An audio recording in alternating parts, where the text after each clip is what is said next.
Hello and welcome to the Starside Invitational, a tournament that will go down in history as probably one of the biggest international tournaments to ever happen in Teamfight Tactics. I am DoA, and with me is Yuuj, and we have 8 Chinese players, 8 players from the North American server, clashing in lobbies, all mixed up, jumbled up, seeing who's going to come out on top over the next 4 days. It's going to be amazing. Definitely, I'm very excited to see what the Chinese players have to offer and are able to bring to the North America to see what the North American scene can do. We have some very good players coming on from the Chinese side. For Yeah, for example, sure. we I'm have excited about this. So the one that jumped out at me right away is Godlike, because if you're a League of Legends fan, you'll remember this guy from playing on RNG and I believe LMQ, right? He was a top laner for them back in like 2014, 15 or something like that. He yeah, was at Worlds, so yeah. he was back then his tag was Ackerman, Yeah, and that's that right. was what he was playing under. Yes. Yeah, so we There's got also him. a couple good players in here as well. Anya was a player that played at the Riot Invitational back for I think it was set 2. Okay. Right. I Yep. knew that name looked familiar, and that's where that's from. Yeah. A lot of good players from North America as well. A lot of players sitting on the top of the ladder, and I can't wait to get into like your thoughts on the meta and all that. We'll get to that. There's so much to talk about with the patch happening yesterday. But let's take a look at the prize pool for our event over the next 4 days. First place takes home $800. Everybody else gets a little bit, at least for showing up anyway, or at least for taking eighth. But I believe everybody does get a little bit for showing up too. So. Yes, everyone does get a little bit for showing up, and we are very excited for the whole event with the prize pool split. Yeah. Yeah. So one of the things that is going to be really interesting about this is that there's like in my little TFT play group, there's been a lot of questions about like what is the Chinese scene doing, and it's really hard to access the LOL servers over there. There's no like LOL chess really that you can access easily from North America to see what people are playing like you can with the NA server EU and all that kind of stuff. So I'm really just psyched to see what people are trying, right? Especially at a time when everyone is experimenting so much because we're in day 2 of probably, in my opinion, probably the biggest patch to hit set 3. What do you think? I definitely think it's going to be a great series, a great tournament in the sense that everyone doesn't know what they're doing. China has been experimenting with a lot of different comps, and anywhere from the hyper reroll comps to comps that are your fast pushes to level 9, level 8. Mhm. It's pretty insane. Well, what's going to be really fun is that there's been a lot of new stuff developing just over the last couple of days, even. In that you've got stuff like you mentioned, the hyperroll comp at level 1. Well, we can get into a little bit as we take a look at the schedule for today. You can see the lobbies divided up a little bit. We're going to do 4 games with the first set of players, and then 4 games with the second set of players, and then that'll be day 1. It'll be a lot of games, and hopefully we'll see a lot of diverse stuff. But what you mentioned specifically, I thought was really cool in that you've got the level 1 sort of hyper roll thing that some people are calling Candyland actually, where you try to get a 3-star Leona, Poppy, TF, and Zoe. That's right, yeah, and then kind of build from there. And it's very popular. There's been like 2 or 3 people in every lobby the whole afternoon I've played in the Diamond Elo anyway, playing it. So we'll see if we see any of it today. There is our score line for the first set NEA. Though the one thing I want to kind of draw attention to is the point system is a little bit different from Giant Slayer series. If you're used to that, there's a drop off between fourth and fifth now, which I think is really cool. I like that there's a little bit better reward for taking first, and there's a little bit better reward for being in the top 4. Should separate things a little bit, less opportunities for people to perhaps grief their opponents. So I'm this is a little bit of an alteration to the standard, what has become the Yeah. standard TFT point system, and I like it. What do you think? So more or less, the idea behind it is to make sure that you know when you get top 4, you want to consider it as a win, whereas a Right. bottom 4 performance is generally considered as a loss, right? So Right. we did want to separate the gap a little, and I think it really does showcase who is playing. If you're playing for a top 4 comp, it actually showcases that ability most of the time, compared to say you are always trying to push for first. Yeah. I think it is important to try to reward striving for that top four, right? And there's kind of benefits to both. Like, I mean, you can see consistent results from taking a lot of top fours and then kind of winning lobbies because of that overall at the end of the night. But we've seen players like Delicious Milk, who is in our tournament today, just go for that only mech, line of things, which is either generally first, second, or third. But sometimes it's kind of bottomed out a little bit too. Either way, though, he did get a lot of points. So there Speaking you of go. only mech, we have multiple only mech players in this tournament. So I will be very excited to see who will be willing to do and go all in with their mechs. It's Yeah, very Kyun would exciting. be Kyun would be the other one that really stands out as kind of the mecha only player. But he backed away from that a little bit towards the end of Giant Slayer series and just kind of let Delicious Milk kind of go for it. Said he was going to contest him, didn't end up contesting him. So we'll see what he's got today. But one thing's for sure, Mech is still very strong. You and I were talking about this a little bit before, but they nerfed the Mech again, but then so many other things got nerfed. So that kind of results in, as you put it when we were talking, a buff for Kaisa almost. Yeah, because the Kaisa did not really get touched at all, whereas infiltrators overall across the board got buffed. So Hmm. with the overall across the board buff, it just well, they didn't get, yeah, they got buffed. Overall, they just become stronger, and Yeah. so the balance between the mech infiltrator comps have now shifted more towards the infiltrators. Hmm. Also, you mentioned Kiyun being, the mech only did kind of be more of a mech only player in the NA series.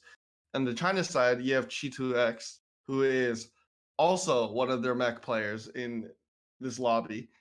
That's an upcoming lobby, and I'm very excited to see just those two go at it. If with the mech being a lot stronger this patch. Yeah, I don't know. Like I feel like it's still one of those comps where like if anyone else is contesting it, you're gonna really have a hard time getting good results with it. But Yeah. we have seen games too where if somebody gets like the demolitionist spat early, even if it's contested, like that item alone will carry you through a lot of the mid game and push you ahead of the other mech infiltrator player in a lot of lobbies. So Hmm. there's a couple different ways to sort of approach that. But for me, for my part, the less mech infiltrator we see, the better, basically, because we've seen enough of that. Now it's time to see new comps. I think Space Jam, the Darius comp, basically, is really good right now. You do have these hyper roll comps that focus on those level ones right now. There's even a new Star Guardian comp that kind of relies on Sona to be sort of a mana battery, which was something people experimented with over the last patch or two. But now Yeah. with the nerfs of Star Guardians and tiers and all that, people are really trying to make that their main mana generation sort of like resource for the comp. And I'm not convinced on that. I don't know if it's actually good or not. I would trend towards saying probably not that good, but people have been trying it, so we'll see. Personally, I'm a big fan of these fun comps.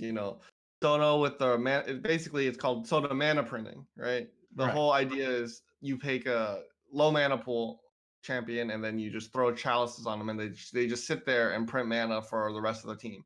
Hmm. Originally, they tried to do that on Syndra, but with Syndra's mana pool being increased, I think last patch, it shifted over towards Sona being the main mana printer, and You it can gives you still Mystic a lot earlier.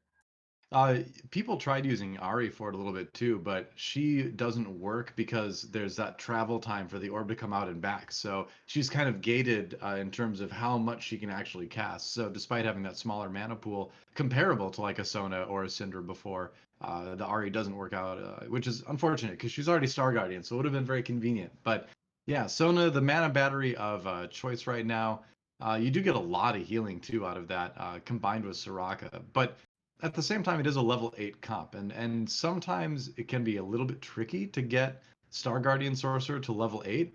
It used to be like a level 7 reroll comp, but now with the changes to Vanguards, to Vanguard being a lot stronger, you've got sometimes a little bit cleaner way to get there, but we'll see. Like I said, I'm not convinced this comp is going to be like even an A tier comp, but it's out there, and it would be cool to see somebody try it to see how it stacks up against some other top players playing some other top comps. For sure. I think a lot of what performance is going to happen in this patch is going to be based a lot on who isn't contested. Being contested now will cost you a lot more than it did before, especially when it comes to comps like mech. Yeah. Since you are much less likely to hit your high cost units early, since due to the change in drop rates, they have shifted a lot of like drop rates to the 1 cost and 2 cost units. Mm. Hence people, trying to go for these one cost rerolls now, which if you remember, it almost feels a little bit like Predators did in set two, where people would pick up as many as they can, but then, usually after Krugs or after Terror Bursters in set three, you roll down and try to pick up as many 3 stars as you can. And I think if people start discovering some really good transitions out of it, it could become probably really good. And there are some opportunities there. There's Vanguard. You get 2 Vanguard right away. You're already stocked with 2 sorcerers with the Zoe and TF.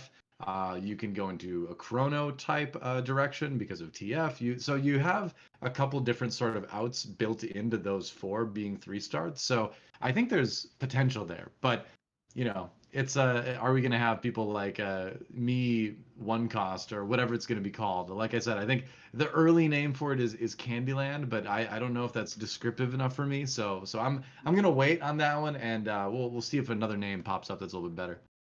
We'll see, but most likely not. I do think a lot of names do stick very quickly, and They especially in tend to. NA. And not some of the names are not exactly the best names. I don't understand Yeah, why they some come up with, names you have to but like. Some names are not, I would say, broadcast appropriate. So we've had to make some alterations with that. But yeah, other names will stick to.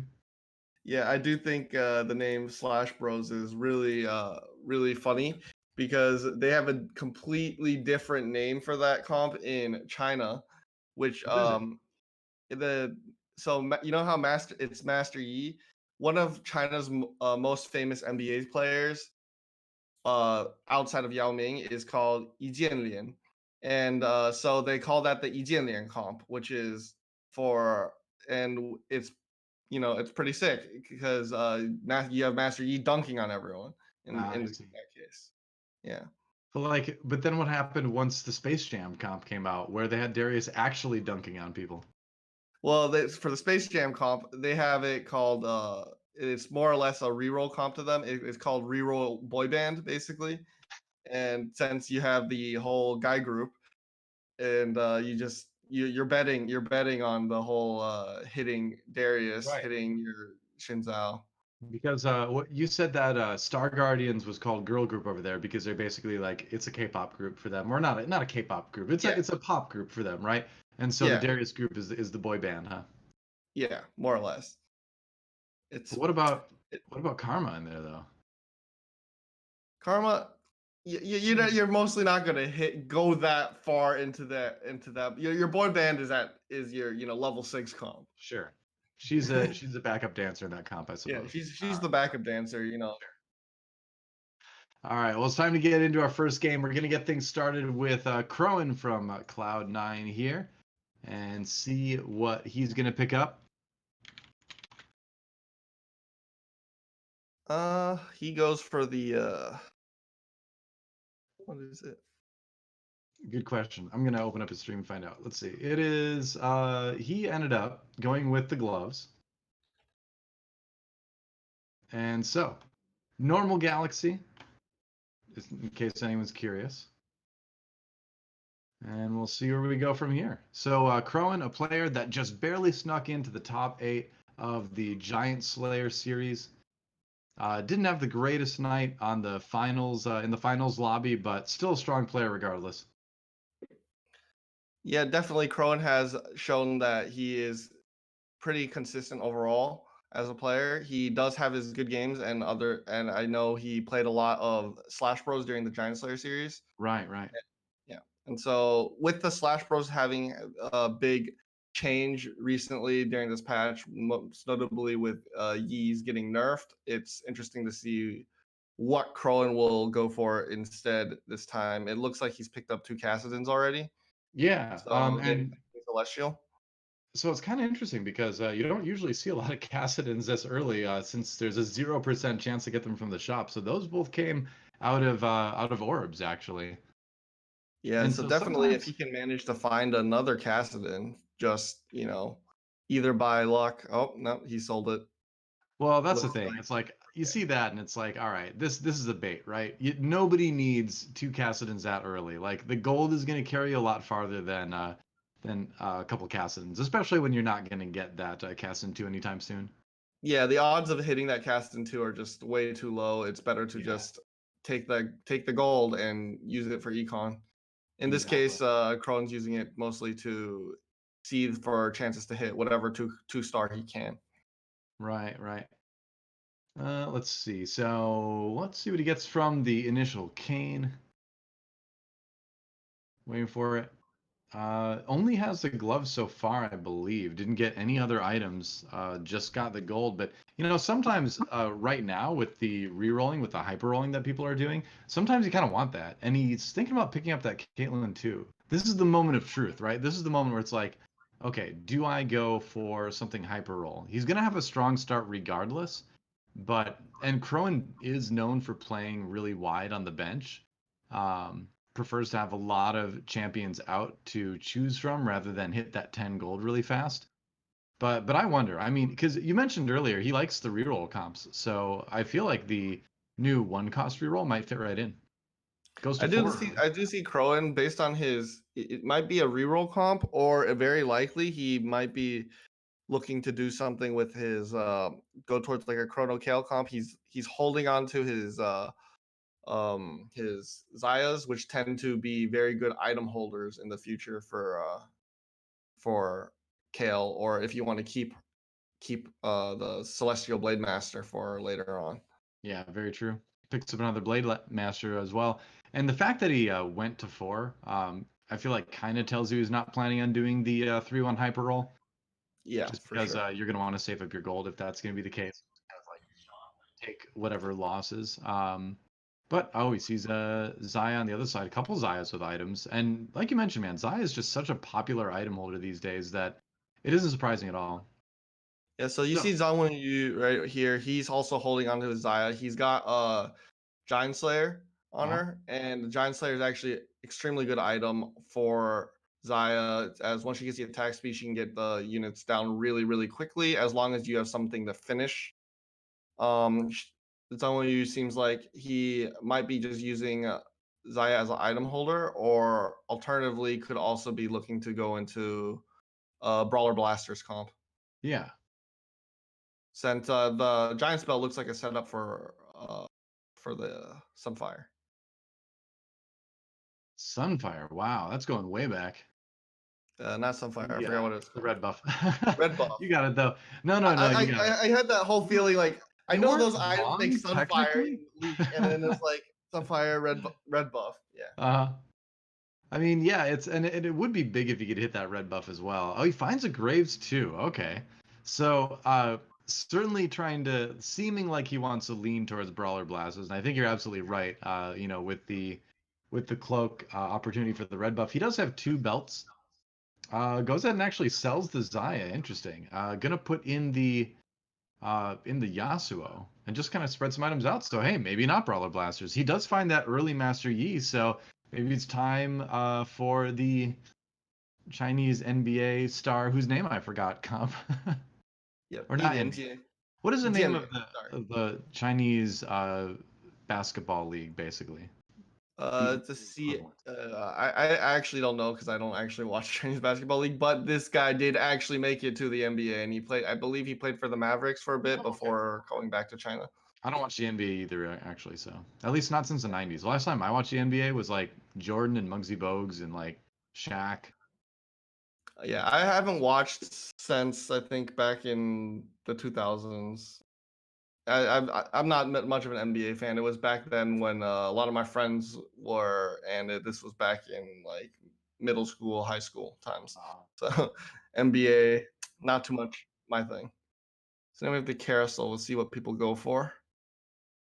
So on board with Becca now as we go to the carousel, like you mentioned, see what everybody picks up.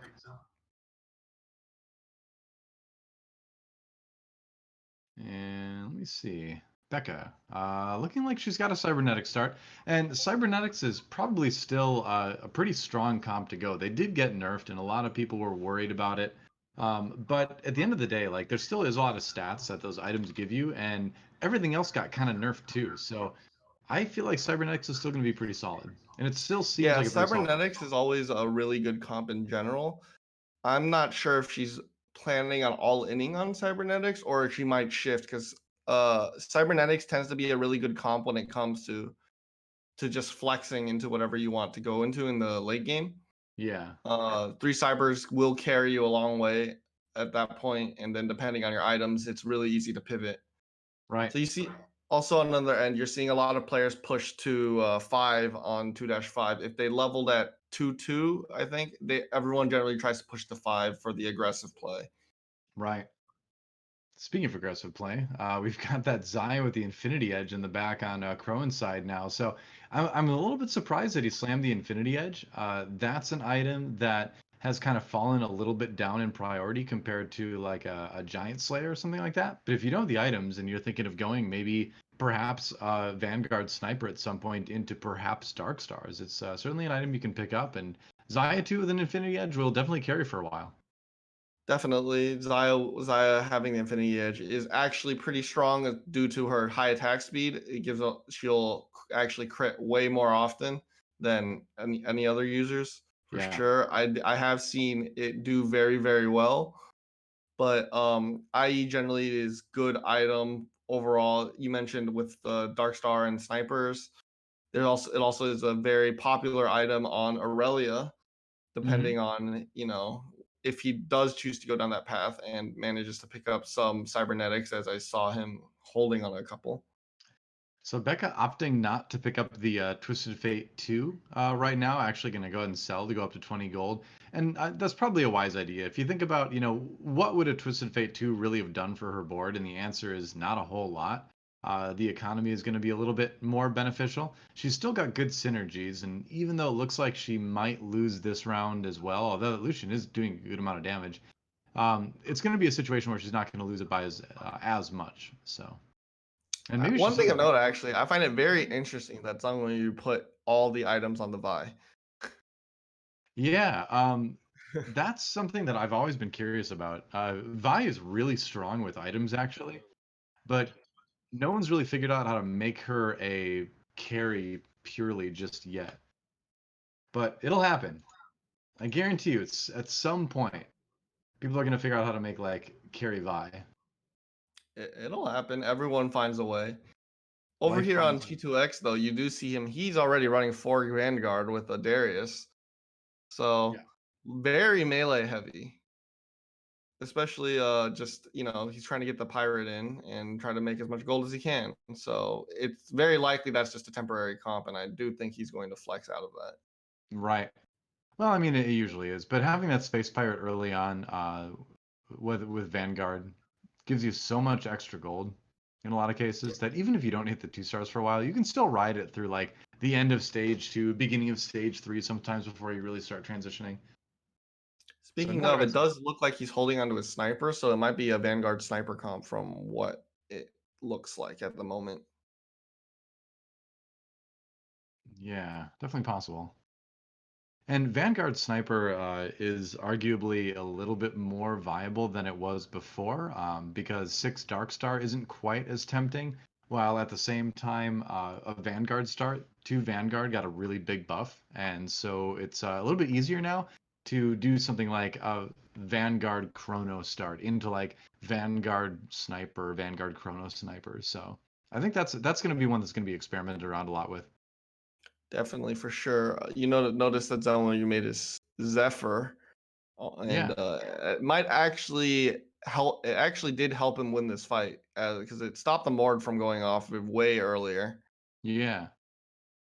Vi gets in one last ultimate, and now it's just the Poppy 2 to contest with. Looks like it's going to be Sanwen Yu I winning think this he'll take pretty down at handily. least the Malphite, but Maybe not. then yeah, Yeah, all right. Okay. Poppy is showing still pretty strong unit. Yep, I would say so. So Chi2 still picks up that one. All right, let's go over and see what Kyun is up to. Played a lot of, known for his mech infiltrator play, but that has kind of fallen by the wayside. It's time now to try something new, and what is new is mech infiltrator. he's got He's he's still got a he's little bit still of a holding start. on to those infiltrators. He's not Yep. giving up hope to going into that. Hey, if Delicious Milk isn't in the lobby, he should be free and clear to go for it. And doing sort of a Darius start is just a good, solid early game for him. Not a lot of damage items, but the QSS and the belt on Darius should keep him dunking, as you can see. Works As long as possible, decently but well. will fall actually to the Ionic Spark. Yep. 82 HP, you're just trying to kind of like preserve your HP as much as you can. So as long as you're not losing by like everybody, it's okay at this point. Couple Yep, poppies. definitely think Kyun over here is looking for that Mech at the moment. I think so. Going up Consistently level picking 5. up his Kazakhs, and he does have the item set up for his mech already. Yep. Doing a bit more scouting. G2 finds Yeah, his Chi2 Darius. is actually making his transition out of Vanguards now. Hmm. I think he may be looking for a Space Jam comp. Yep, definitely looks like that. He's got the Celestial and the Protectors online. Well, it's quite possible. And who forgot to pick up their orb? Looks like G2 maybe didn't pick it up. Maybe he'll pick it up later. Yeah. Meanwhile, Kyun versus Anye. Double, what do you think about this? Double static Shiv on Lucian on that board. So Static Shiv is actually a very underrated item, I think, especially because the reason it fell by the wayside was largely due to the fact that people would run Rebels, and Rebels just with their huge shield makes Static Shiv useless. Right. Static Shiv is idea is huge AOE damage to get people low and potentially finish them off, but you need very high attack speed. It just generally those items could be better used elsewhere, especially with the popularity of e-girls and Star Guardians in general. Right, So right. with tiers now being less and less useful, especially if you're going certain comps, the Static Shiv makes sense since he's already committed to a comp at that point. There's even the static Shiv Zaya comp that we've seen a little bit of where people try to load up if they can 3 static Shivs on a 3-star Zaya, and it gets pretty crazy when you add in 3 Blade Masters, sometimes even 6 Blade Masters. On board with Anya right now, not getting really a great view of his stream. Looks like it's frozen, so we'll probably move over to Ine and see what he's up to. A player regularly on the top of the North American ladder. Ine is a really, really fun player to watch. Got the looks like he's going for a bit of a Kale start. Eventually, he's got the Rage Blade on Yasuo. Has found an early Aurelia actually, but these items say Kale to me. Yeah, I think eventually the Lucian is going to switch over to Kale. He seems like he's just using the Rage Blade as a carry item for a good amount of time on the Lucian. Right. Since Lucian does do very well with Rage Blade, as it increases attack speed to a ridiculous amount with him dashing all around. Yep, the little shots he fires out as part of his ultimate count towards the Rage Blade stacks, so he can build really, really quickly now. Yeah, for sure. He very soon will actually have 6 cybers, just trying to get to Oh, that just one just only echo. has to find an echo, huh? That's all it takes. Yeah. Just has to find an echo. It's easy. It's easy to just go find an Easy. echo, Just right? just just Yeah. wait for the carousel. Easy. Yeah, just find an echo forehead, it's like I Yeah. this is why like I Not love a problem. No cybernetics, but worries. every time I try to go 6 cybers, it's always just like 15 minutes of I can't find echo Oh, wait, in the she's first actually place. missing Vi as well. But yeah, it's always been a either find Echo or we're just going to Kale. Yep, exactly. Got to be ready to transition, add like another chrono in possibly. Holding onto a Wukong is not bad in that situation. Yeah, for In a sure. able to win another round here, keeping his health very, very healthy right now. 82 HP Yeah, he has and a a good pretty good economy comp too. going on right now with the cybernetic pirates and blasters. So he is a Vanguard as well. So he Yeah. is actually just getting that gold. I think this is honestly one of the stronger mid-game comps you can run right now. Uh, Majority because you've got the blaster buff for Lucian and the cybernetics buff for Lucian. So not as only is he hitting for a lot more stats wise because of cybernetics, but the blaster gives him those, extra shots via the blaster synergy. So I really, really love this start. I played a game with this today, and there are very few things it seems like since the patch that feel quite as strong. For sure. Even with the blaster nerf for from 6 shots to 5, it doesn't really make too much of a difference. Not a two Since blasters now. yeah. Not 2 blasters don't make a difference, but what Yeah. 4 blasters it's 6 to 5, and it doesn't really make a difference since Not the really. goal of the blasters is more or less to lower the HP so that Jinx can get a reset towards the Yeah, late I game. I think I noticed like zero change in the games I played as far as the effectiveness of blasters with that Jinx carry. If she's got like the red buff or she's got a Giant Slayer, it's gonna do a lot of damage. Trap Claw This is on Leona here. interesting. I'm trying to figure out what Honglian's trying to do, as in he sold the Wukong, so it seems like he wants a brawler frontline in this situation. I don't know if he's still planning on going brawler blasters or is he trying to take advantage of the Kale. So I'm wondering about all those items on the bench, right? Because he could make something like an Infinity Edge or a Giant Slayer right now, which if you're running the Lucian, you're going to benefit a lot from that. Builds a Fiora too. So focusing on He's the Blade definitely Master side of things right now, oh, there's a Xerath. Does he he's use the well, early yeah, Xerath? Finds he an early definitely picks up the Xerath because he wants the chance for another 5 costs. Yeah, Xerath itself on his own is a strong. Okay, so it does look like he's trying to shift into brawler blasters. yeah, for sure. Picks up an Aurelia. So saving those other items for ideally the Jinx is who you're going to want to put the Giant Slayer on later on. Yeah, he's definitely gonna get rid of the Kale now. It Yeah, definitely find looks like a some brawler brawlers. blaster comp. Yeah, and so this seems like a pretty okay strength wise mid game. We'll see how it performs, but 4 brawlers, 3 cybernetics, 2 chrono, no blaster. So Lucian's not going to be spreading that red buff as effectively as he would be doing it, but we'll see how it goes. Also, the thing to point out is that Honglian went to 7 and has 0 economy right now. He's just got 10 gold. Yeah, he was rolling down, I think, to try to find that Jinx, but he just hasn't been able to hit it. Yeah. Gonna have to be the Ezreal for now. Putting that in. So gonna give up the cybernetics buff and just go Chrono Blaster with the brawler front line. Yeah, it does still seem okay. It doesn't seem terrible for a level 7 comp. And so the only unfortunate thing is he may not be able to sustain long enough to get the units that he needs because he is missing 2 blasters, which is what he needs to kind of close out that comp. Yeah, he's missing 2 blasters, but he's also missing a lot of HP. There is finally puts the items down on Lucian. Now there is an adaptation that I've been seeing players do that seems pretty effective. Is that you give up on 4 blasters and you just run 2 blasters, but you focus on reaching a 4 chrono as well. And so you try I to do think put that's it on a chrono. likely possibility considering he's keeping his Shen on the board, and Shen Right. does help with the front line. So very likely, I think he's also holding on to Aurelia. So very likely he was looking to put in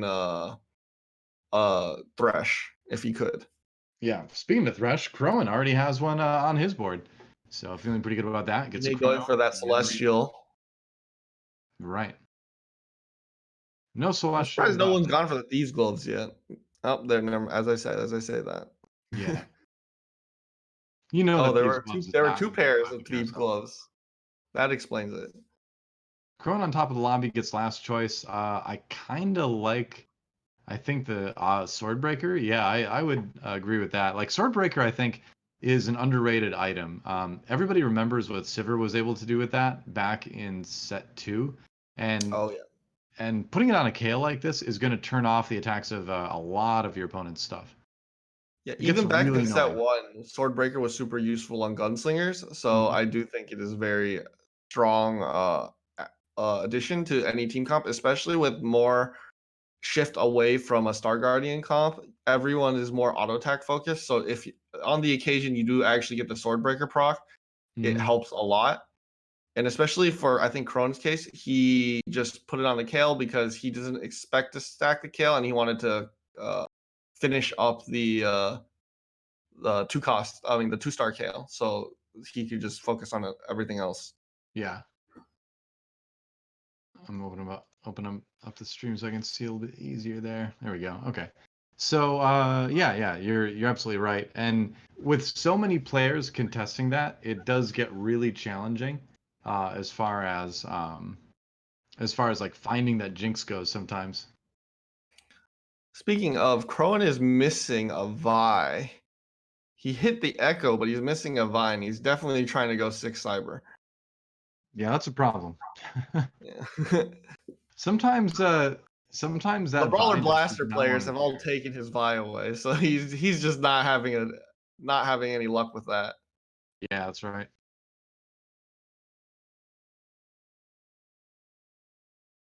Becca has actually managed to hit the Jinx that the other players haven't been able to find, and it's 2-star as well. It's got pretty ideal items outside of the red buff, missing a red buff, but Yeah. essentially, I mean, red buff you can put on like one of your other blasters as well because they can spread it around. Where Jinx, like yeah, if it you looks do like like, she's trying to put it on the Lucian, just kind of hoping for a chain vest in the final PvE round. I like that better actually. I actually don't prefer putting the red buff on Jinx because she's gonna probably get the Giant Slayer anyway. So if you put like Giant Slayer IE and a defensive item, or like Giant Slayer and honestly like 2 defensive items like a GA and a QSS, she becomes pretty unstoppable. And you're gonna usually build that red buff on Lucian anyway. So rather than having to worry about moving it over, why not just Yeah. let somebody else carry it? Yeah, I think definitely that's a good idea. If you have the opportunity, I do like putting it on Jinx just because it gets the extra survivability as well as, it helps her with getting assists as she does spread it so that she permanently has the spread going. But generally, you can go either way. Well, she found the belt too, or Crowan rather Crown found the did. belt. So He's he able gets a to get double IE double now IE. for Aurelia. Yeah, QSS, man. I would slam that QSS on Aurelia so fast. Yeah, I think he's more concerned about what he's gonna do. He doesn't really want to make a chalice, so he's just kind of considering whether what he would want to do with those. Though he could slam the QSS and also just drop those items on the rest of his cybernetics. Yeah, QSS seems like the way to go. I mean, you've already committed to Infinity Edges to Aurelia. You know, why not make sure she can actually use them, right? On board with Yeah, Anya now. definitely. He's running 2 Chrono, 2 Celestial. That's not common. I have not actually. Usually, you don't see Celestial with like any kind of with these kind of comps. Actually, it's a very unique take on just in general. You have Mana Reaver, Cybernetic, Blade Master, Chrono, Celestial, and Blaster.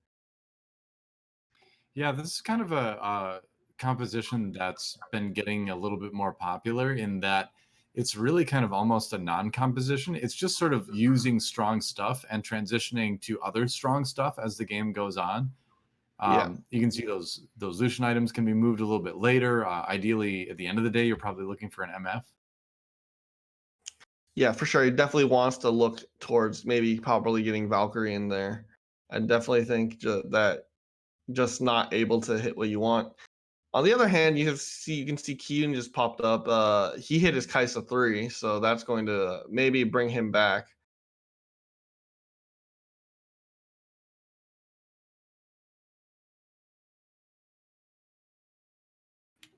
Right. Let's see. So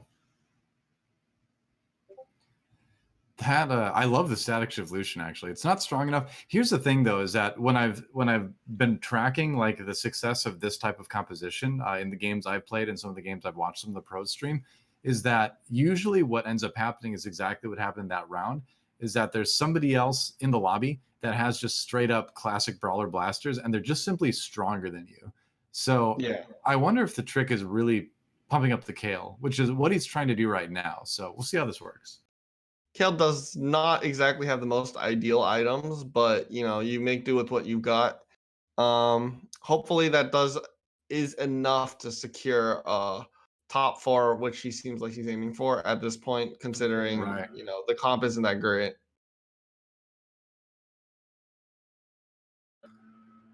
Well, let's see. That Aurelia was almost a problem, but Kale a battle of two Kales, and the Kale with the disarm causing some problems, but the GA the actually dodges, win the dodges. GA should do it, right? I think yeah, those dodges, the dodges that you got from the Quicksilver for the with the glove actually helped them a ton there. Every little bit helps. And there's a demo spat. I think they actually someone took it. Did Q not get that? I'm not sure if Kyun got that. I think he did, but I am not positive. Chat seems like Oh yeah, he they. did Oh wait, get. He did, didn't he did any get the take it? demo Oh, spat. Q He did got get it. the demo. Yeah. Oh he did. boy! So now suddenly Mech Infiltrator has a chance to win. So no Seraphs, but he does have a tier item on the Kai'San. He does have a Kai'Sa 3. Pretty stacked Rumble as well. So yeah, this is looking like a pretty scary comp. It's not as strong as it could be, but it definitely is. I think probably a top 4 situation for him with those items and just having been able to hit at least 3 of the 3 stars for the comp. Well, you'd rather have something like a Lux in over the Zoe, but sorcerer. I personally think it's just more of the eco. Yeah. Oh, you think the Echo is important to get? No. I just think the whole point of the Zoe is just for eco at this point. And he probably just hasn't hit it. Yeah, I mean, you'll take whatever sorcerer you can get, right? Yeah. Looks like Ine's out. Becca hanging on that with that 1 HP. Yep, Seems that's like right. Brawler Blasters is the play right now. Yeah, generally in a lobby like this, it seems like Brawler Blasters excels, and then when Mech Infiltrator comes online, that gets scary. But there is a really scary Space Jam comp in the lobby too. So we'll see how well that performs. He did take a while to move into that Space Jam comp, but eventually, once he got it, did start kind of actually doing a lot better. Yeah, for sure. That's one of those comps. It seems like all the reroll comps that they lose, and then once you finally get the 3 stars online, you'll start win streaking again. Yeah, Mech died really fast. This one's weird because it's very likely that this Darius just solos the rest of the team. Protector Darius is one of the best ways to build this, but I don't know if it's going to be enough now. I think he's going to get stunned before he's able to actually win it's unfortunate. He basically keeps running into the mech instead of being able to kill everything else. Funny thing is, like, weirdly enough, whenever I've played Space Jam, I've had a lot of Space Jam games where I've ended up going Protector Darius, and the same thing always happens. Like, you're doing really well against Mech Infiltrator, but then in the end, the stuns just prevent you from getting those shields, and Darius just can't 1v. Yeah, you have to throw on a Quicksilver, but if you throw on a Quicksilver, he starts doing way less damage. So yeah, for sure. It's a bit hard. Oh, I mean, Crone with the demos okay, but... Dragon Claw and Trap Claw. Wow, Keen's getting some nice items. Trap Claw is going to help him a lot, actually, especially for his Kai'Sa. Yeah, for sure. Oh, Trap Claw is so good on infiltrators in general because they jump in the back line, somebody hits them and then gets stunned immediately. So it's just one extra stun, right?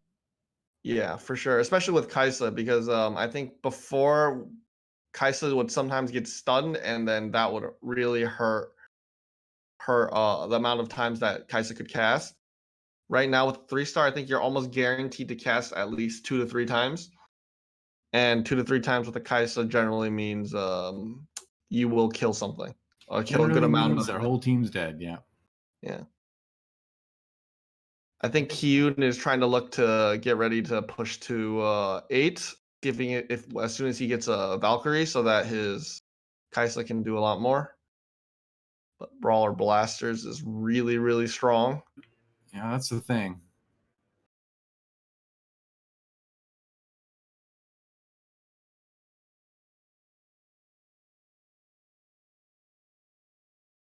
I'm starting to think Brawler Blasters is just the strongest comp. After like we've had this patch for like almost 48 hours now, and it's way too early to really call anything for sure, but my early sort of gut feeling is that Brawler Blaster is the big winner for this patch. So actually, from what I just noticed, with the Brawler Blaster, I think that is being played is you're having Jinx being played with Aurelia. Jinx is getting everyone low, and Aurelia is finishing them off and just dashing multiple times. That's interesting. I haven't seen a lot of that, but that's. Are you saying that's the adaptation with the 2 blaster rather than? Yeah, that's rather the Toot Blaster adaptation. Right. Because then you include Mana Reaver, and you're basically stopping everyone from casting. Aurelia gets her free resets, and it's actually doing a lot of damage. It is interesting. Ooh, win for Kyun. Win for the The Mech. Mech Infiltrator. It was a close one, but he finished it off. Oh, and there's the MF for Crowan. That's a pretty big pickup. Lulu He's 2 gonna is get that huge Lulu as well. too, but You I gotta think- figure out a way to yeah, get that. I think he's more worried about like whether about the ability of putting a Wow. Lulu 2 on. All right. Well, he is going 6 cybernetic. Oh, but... he got the MF too. Oh wow. Okay. So Lulu 2 is strong. You get the Lulu 2 as well? Yeah, you he's saw getting that the vibe. Lulu Oh my 2 God. with the Chrono with the Thresh to just straight pull her in. It's Dude, pretty this strong. is crazy. Personally, for me here, I would lock that to make sure to get the shield for MF, since there's really very low chance of him getting anything else. Although, actually, no, actually, he still would not have enough gold even if he locked it this round,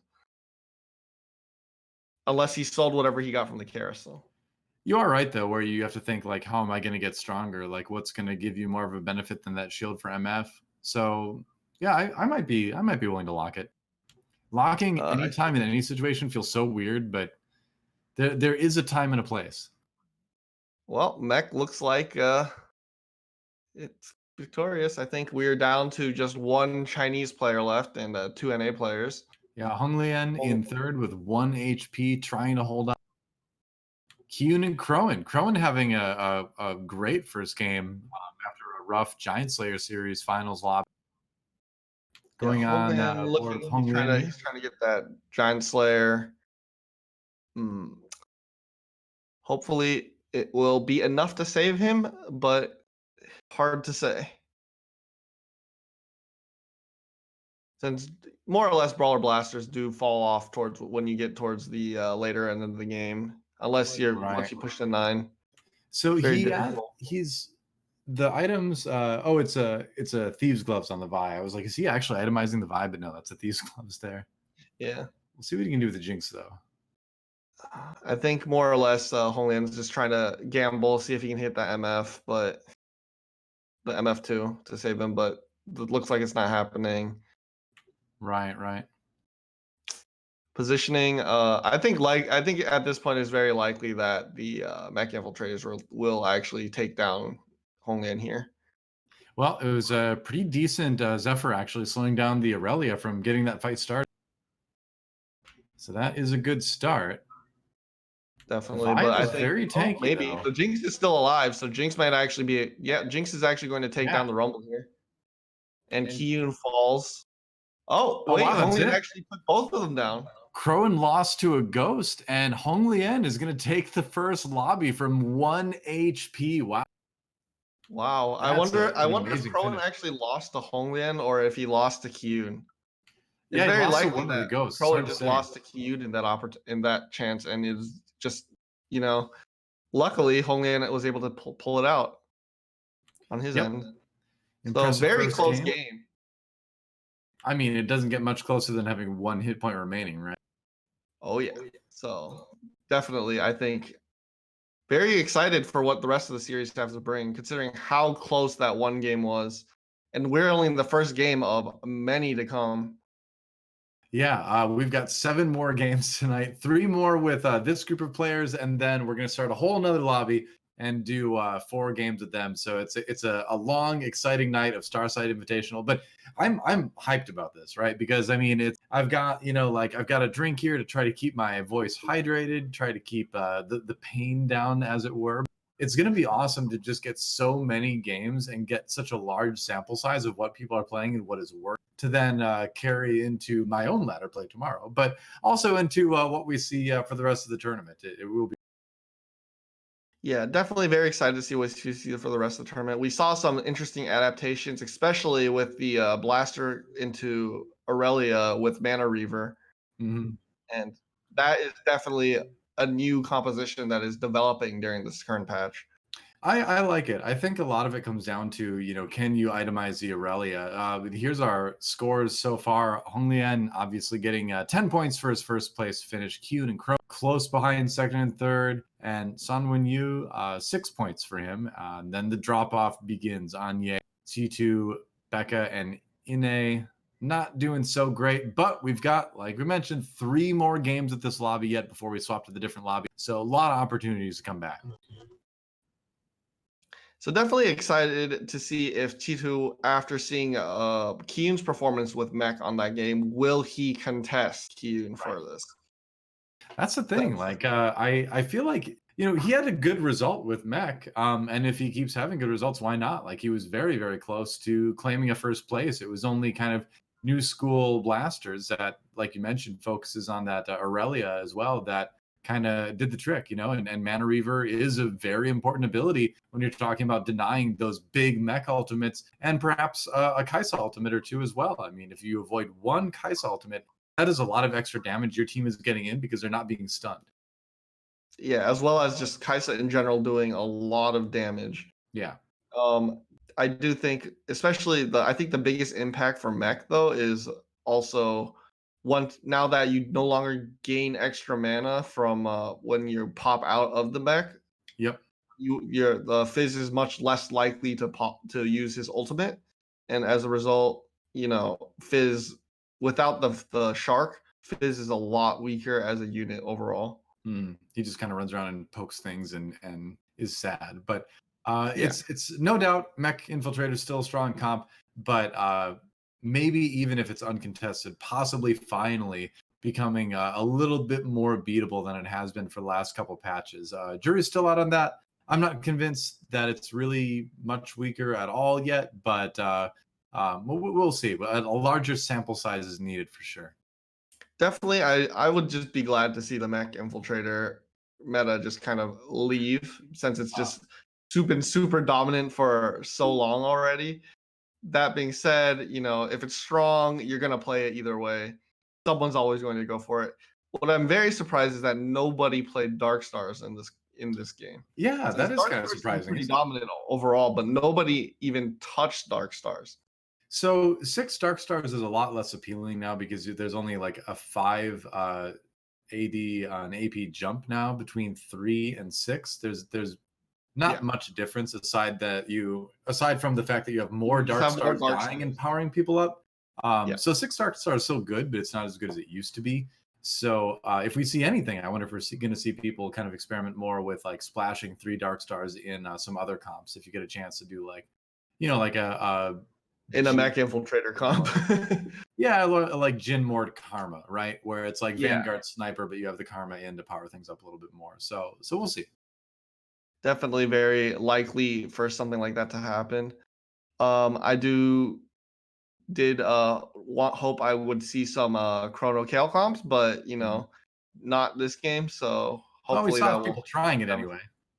Yeah, we saw a kind of attempts, but they always ended up shifting away since they hit their Aurelias, they hit their cybernetics, and then just kind of all shifted in different directions. Right, and it's all item dependent as well. If you don't hit the Rage Blade, you don't hit the Rage Fire Cannon, or Rapid Fire Cannon rather. Yeah. You don't really have the core items to make Kale work in a lot of cases like that. So not as huge of a surprise. Definitely. Yep. So just right now, waiting for the next lobby to get started. Interestingly enough, in that lobby, we didn't see anyone really going for the hyper roll 1 cost composition yet. No Candyland being attempted with the Leona Poppy, Twisted Fate, and Zoe composition, but maybe we'll see that later tonight. And the other comp that I think is a maybe, but probably not, is the new school Star Guardians with the Mana Battery Sona. It looks like it can have good results once in a while, but I don't think it's going to be consistent enough to really be like a lobby winning composition. I think it becomes more of a, did I actually hit all the items I need for this comp? Right. And then they will go, and they are also hitting the units. It says we might as well try this. It's like if you get an overabundance of tiers and cloaks, then yeah, sure, go for it. Yeah, like why not? It's just something you got to do whenever you have the comp. I and think the a big part of it as well is that people are still sort of learning how to play the early and mid game with that comp as well. So you need to yeah. probably be I would imagine you have to probably go like 2 Vanguard, 4 Sorcerer to really make it through the mid game with that as you build towards your Star Guardians. But even still, like I mentioned during the last game, you don't really, or you didn't traditionally end up going to 8 all that often with Star Guardian Sorcerer. That was usually Yeah. just like slow roll at 7 until you hit all your 3 stars, and then by then the game's probably pretty much over anyway. So the fact that you need to get to 8 because you need to put Sona in as your second Mystic, but also your mana battery, and you just don't get 6 Star Guardians before that. Yeah. It's interesting. I suppose technically you might not need 6 Star Guardians if Sona's providing the mana anyway, but I don't know. I've got a lot of questions about that comp. More mana always helps. The whole comp is Yeah, existing around mana, so you might as well. true enough. All right. Well, we're going to take a quick break, guys, while we get everybody into the lobby as well. Coordinating international tournaments is always exciting, so bear with us, and we'll be back in just a few for more Starside Invitational.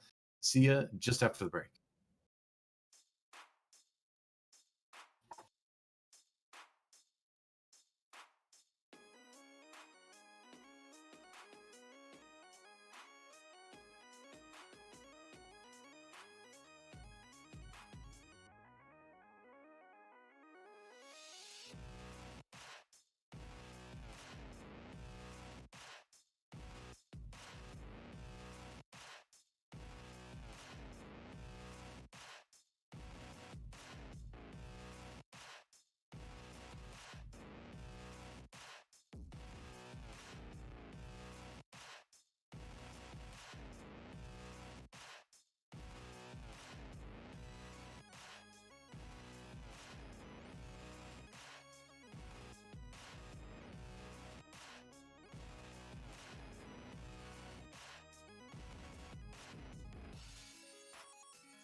Welcome back, everybody, to the Starside Invitational. DoA and Yuuj with you here on this beautiful, what is it, Thursday night in North America, where we are seeing the best of North America versus the best of China, and a player from China won the last round. So there you go, China won, NA0 so far, huh? I mean, it was a very close game. China was, Yeah. 1 HP. You look at how Honglian basically pulled it out at the very, very last second. So Yep, Hong Liang got it done. And now let's take a look at our scores so far after just one round. Hong Lian with the first place.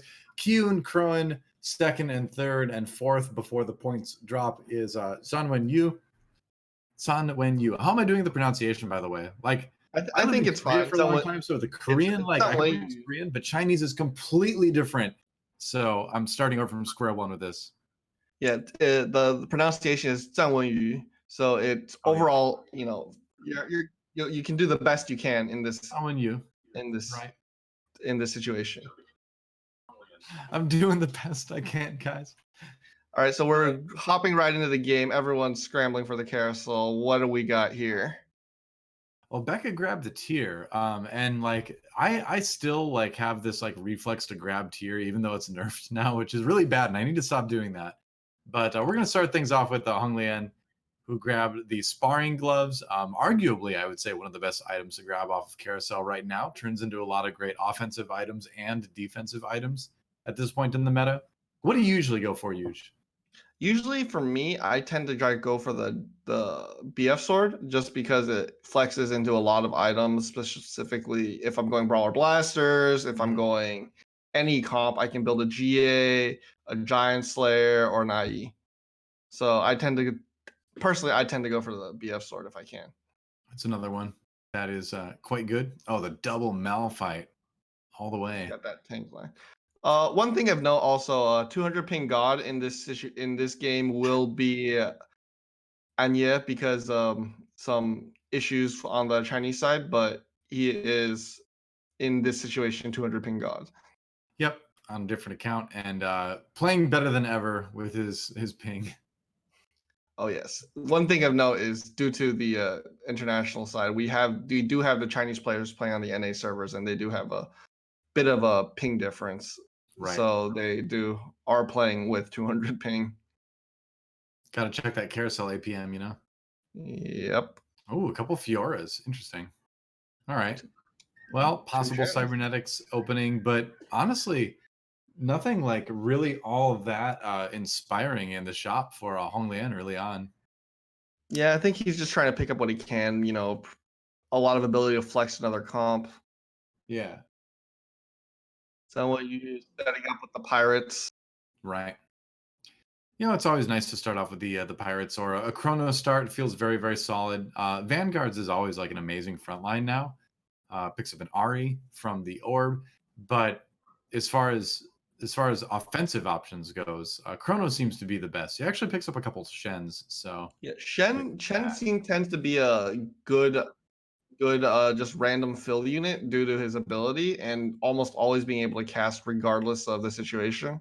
right. Being Chrono certainly helps a lot as well. For sure. Well, no synergies really for Becca just yet. Has a couple items. She can build a Rage Blade actually, so maybe just slam that on the Xayah and go towards possibly a Kale composition. She's thinking about it at least. I think just putting the bow just looks like she's preparing to go towards a more or less Brawler Blaster comp. Possibly, In yeah. her setup. We've already got a Graves too. completely And a decided due so to why not? having so many units on her bench, but she does seem to be considering the idea. Yeah. Pretty wide right now. There's the Xayah too. It is tempting. And the thing is it seems like in a lot of lobbies you're gonna have people contesting Brawler Blaster. And not as many people contesting Kale. And in a new meta, that's something to really kind of be aware of, I think, is to just be really, really aware of what everyone else is playing and what is available and what's strong. I mean, that's always true. but especially when people are testing things out. Sometimes playing just something well that's not contested will win a lot of these more experimental lobbies, which is basically what we're going to see today. Well, what you see here now is Chi2X Oh man, 100% contesting Kiyun for these mechs. yep. So we're about to see the showdown here or to see if we have the real me mech, no scout, no pivot, 7-8 holding hands together. No, you were telling me the other day that like the Chinese scene wasn't playing as much Mech Infiltrator, that they didn't think it was quite as strong. Is that still the case, or are I people feel like starting that's no longer the case. I believe it might Yeah. have had to do with the universes that we were playing with, because we did have a lot of trials. They did end up playing Nicoverse 3 games in a row, and Mech Huh. Infiltrators tends to be really bad in Nicoverse due to the fact that everyone else can get their strong units a lot more easily. Right, everyone's gonna get 2-star 5 costs, and you're gonna get like an early Fizz 2, which really doesn't help you all that much. Maybe you find that early Kaisa 3, but either way, like you mentioned, you definitely lose It's out. just less, it's much less Nico value compared to everyone else. Right. Generally true. Well, time to slam, and Becca gets space jammed by Ine, who has a very strong start actually with the Darius 2. Yeah, he's Also powered up. managing to actually hit a Darius 2 that early. Ine looks like he's probably going to invest in a Space Jam comp at this point. Yeah, you might as well. I mean, if you build around that Darius 2, that's something that you can kind of ride throughout the early and through a lot of the mid game as well, as you pick up the other pieces to the comp. Becca grabs a BF sword, and trying to remember what items she has. So she's got a tier. Yeah, so she could make a Giant she's Slayer. going to be able to build her Giant Slayer off of this. That's pretty big. Yeah. And I believe she does have Illusion to put that on, if I recall correctly, or might still dedicate that to the Zaya. I'm trying to remember if she took it out or not. I was like thinking about other comps, so I can't remember what she had in the last round. All right, let's check out. So yeah, she'll be able to swap that onto the Lucian probably. G2X, which is the player we're looking at right now. He is definitely already looking to commit towards the mechs. Wow. Got his pirates to farm some mechs. Puts the rod on Kaisa. That could turn into a demo spat later, he's hoping. Demo spat or Morellos for sure. Yeah. Whichever one comes first, I think. Disturbing though. Does that mean we maybe have like 3 players trying to play Mech Infiltrator this game? I'm expecting 2. If it's well, I mean, more than 1 is too many, but 3 is like everybody. I'm personally expecting 2. I definitely expect one person to pivot out. Yeah, you've got it right. Otherwise, it's a 6, 7, 8 party now. Yeah, not just holding hands. It's like a big group hug. And the Kaisa one with just the rod is actually going to be fairly strong early on. Yeah, definitely. Kaisa in general is just a really strong unit. Mm. Caitlyn too, also a pretty, I think, underestimated unit for a long time. People are finally realizing just how strong she is. Yeah, especially because of her ult. It can almost take out any unit. Right. If they're not itemized, they will almost take out any unit. Especially a 1-star unit will just get one shot by the Caitlyn ult. Early on, yeah. What's interesting now is that going to Infiltrator early in the game feels a lot more enticing than it did before because of the change to Infiltrator, where now the attack speed resets at all levels of the synergy. Before it was just only at 4 and up, I think it was, but now it's on everything. So yeah, so the definitely reward for it is bigger. Okay, looking at this, Honglian's basically gone the open fort strat here. Which basically could mean he's also going to go a high. He's definitely looking at a reroll comp. I would love it if we saw the 3-star 1-cost reroll comp here. I'm actually very interested to see what his approach is. Just in my early sort of discussions with people that have been trying it and just seeing it on the ladder, it seems like people generally do the old school, me Preds start, right? Where it's you save up until after Krugs or after Terror Bursters in the Galaxies case, and then you roll down and try to find those 1 costs. Yep, it seems like a very likely case, though generally people tend to hold on to more units. It was very strange to me that he had uh I guess he had a lot fewer units than I expected him to have. But that might just be Yeah. because he's trying to hit the threshold for the income. Right. If you can roll down like 30 gold and find it and have 20 gold remaining, it's a lot better than, having a board that's weak and like 30 gold and only able to roll 20 and then have 10 left. So Yeah, it's all for about sure. your economy. And wow, Giant Slayer picked up for G2. Likely very hard to decide what he might actually use those items for. I think he'll Yeah. probably hold on to those. Could Probably be get half of the save one for a GA too. GA. Right. I think you're right. There's a Shaco. So this is a moment of truth, right? Where G2 needs to decide what he wants to go. He's got a early Jin as well. So you could go for like a Vanguard sniper start. But yeah, I'm kind of curious to watch him for just another round or two and see, what he decides to go for, because this is a player making a very important decision right now. Yeah, I think it's very likely that he just picks up the Shaco in terms of just for eco. Yeah, I I wonder. think I'm pretty sure he's not, if he gets 1 gold or 2 golds from this round, he's going to sell his Jin and not buy the Shaco. Mhm. Otherwise, he will probably buy the Shaco. I guess the question is, is transitioning into a sniper comp, possibly Dark Stars later, going to continue the momentum that he's got right now? If he loses this round, though, that was very close. So he's But we'll gonna sell the see. Jin. Doesn't sell the Jin. Not yet. Thinking about it. He's thinking about it because the round's not Scouting. over. Nope, he doesn't sell it. Yeah, okay. There's a couple more Caitlins as well. So he puts in the Jin. Yeah, just levels up to 6. Grabs a couple. Oh, I see. I see. He's trying to take advantage of. He's trying to basically streak it with Right. the snipers. Well, this is a really, really strong mid game now. Having 2 snipers, Oh, having the Jin protected by the you Caitlyn. see Anya over there hitting the 3-star Zaya. Oh wow. Does he have the static shivs though? That's the question. I didn't see. I'm not sure. I just saw it shift over real quick. He does have a static shift. He has a static shiv, so he might be going for it. So this is a composition that some people have been calling the Pikachu comp, because you've got essentially the lightning mouse. So Yes. it's a chrono based comp, but you also are using a celestial a lot here as well. And man, Yeah. that Zaya 3-star does obscene damage early on. So one thing we saw during our tests is that 6 Blade Masters is actually very, very Ah, strong. okay. So if you run a 6 Blade Master comp with a 3-star Zaya, she pops off. Hmm. That's a really good point. Yeah, I was seeing it built that way as well. Yeah. So I'm very excited to see this comp because it's one of the fairly new comps that you will actually see in this patch. Yeah. And it's one of those things that like right now it seems like it's fairly uncontested. Yeah. But I wonder what the Your mid biggest game is gonna contention is largely going to be your Kale and Aurelia. Yeah. I mean, as far as like the 3-star Zaya, not a lot of people are going to be going for Oh that. yeah, for sure.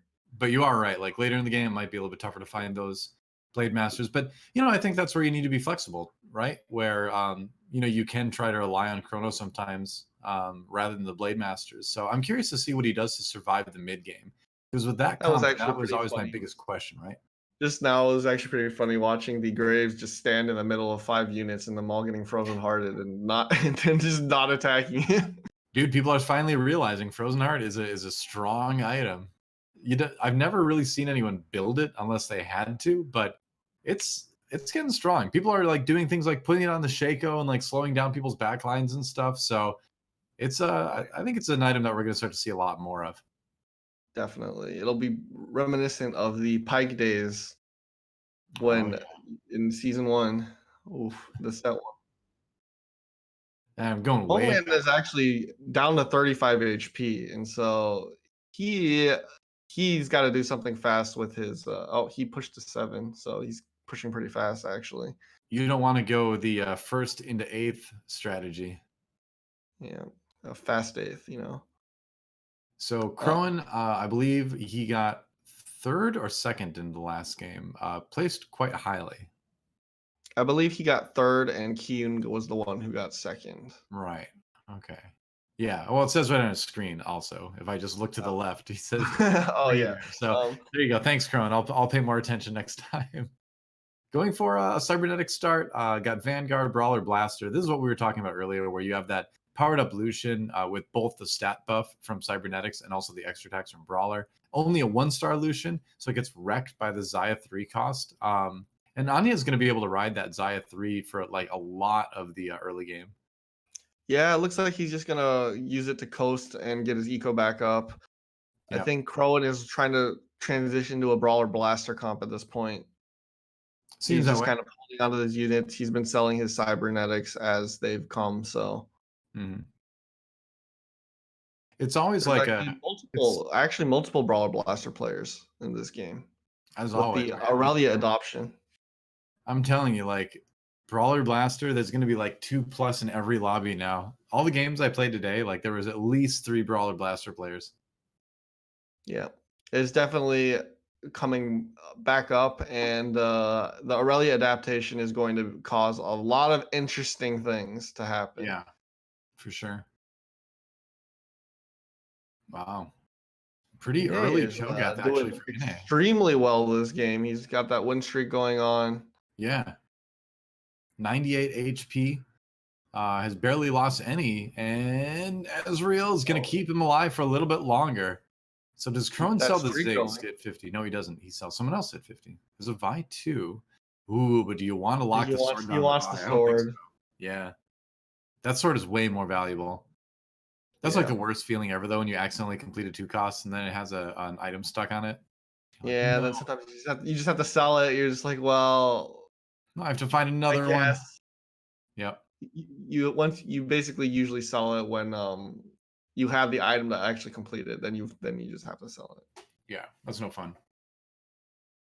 In cybernetics, you're kind of used to doing that a lot, but other comps, you really prefer to only have to build the 2 cost once. Ooh, hits the Lux to jump up to 60 gold, gets a little bit of a pre-level going. 4-1. Yeah, jump up to 7. Why not? Does get a spatula. Maybe he can take advantage of that if he gets a Giant's Vest and then make 3 Rebel.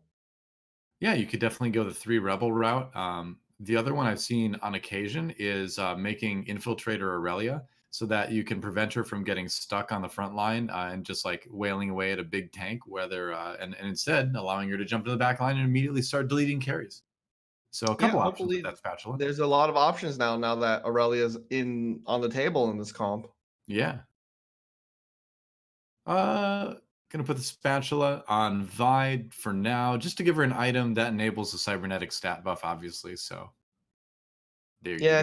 I think he's just considering it right now. Very likely that hoping to make a force of nature if the opportunity arises. Otherwise, will probably use that just as an item.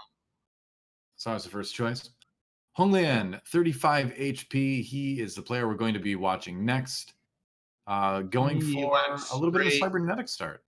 So looking at it, he went for the hard eco early game. Yeah. He did the open 4 eco, pushed to 7 early, and then basically fought everyone for the Aurelias because Aurelia at this point seems like the most contested unit in this entire lobby, actually.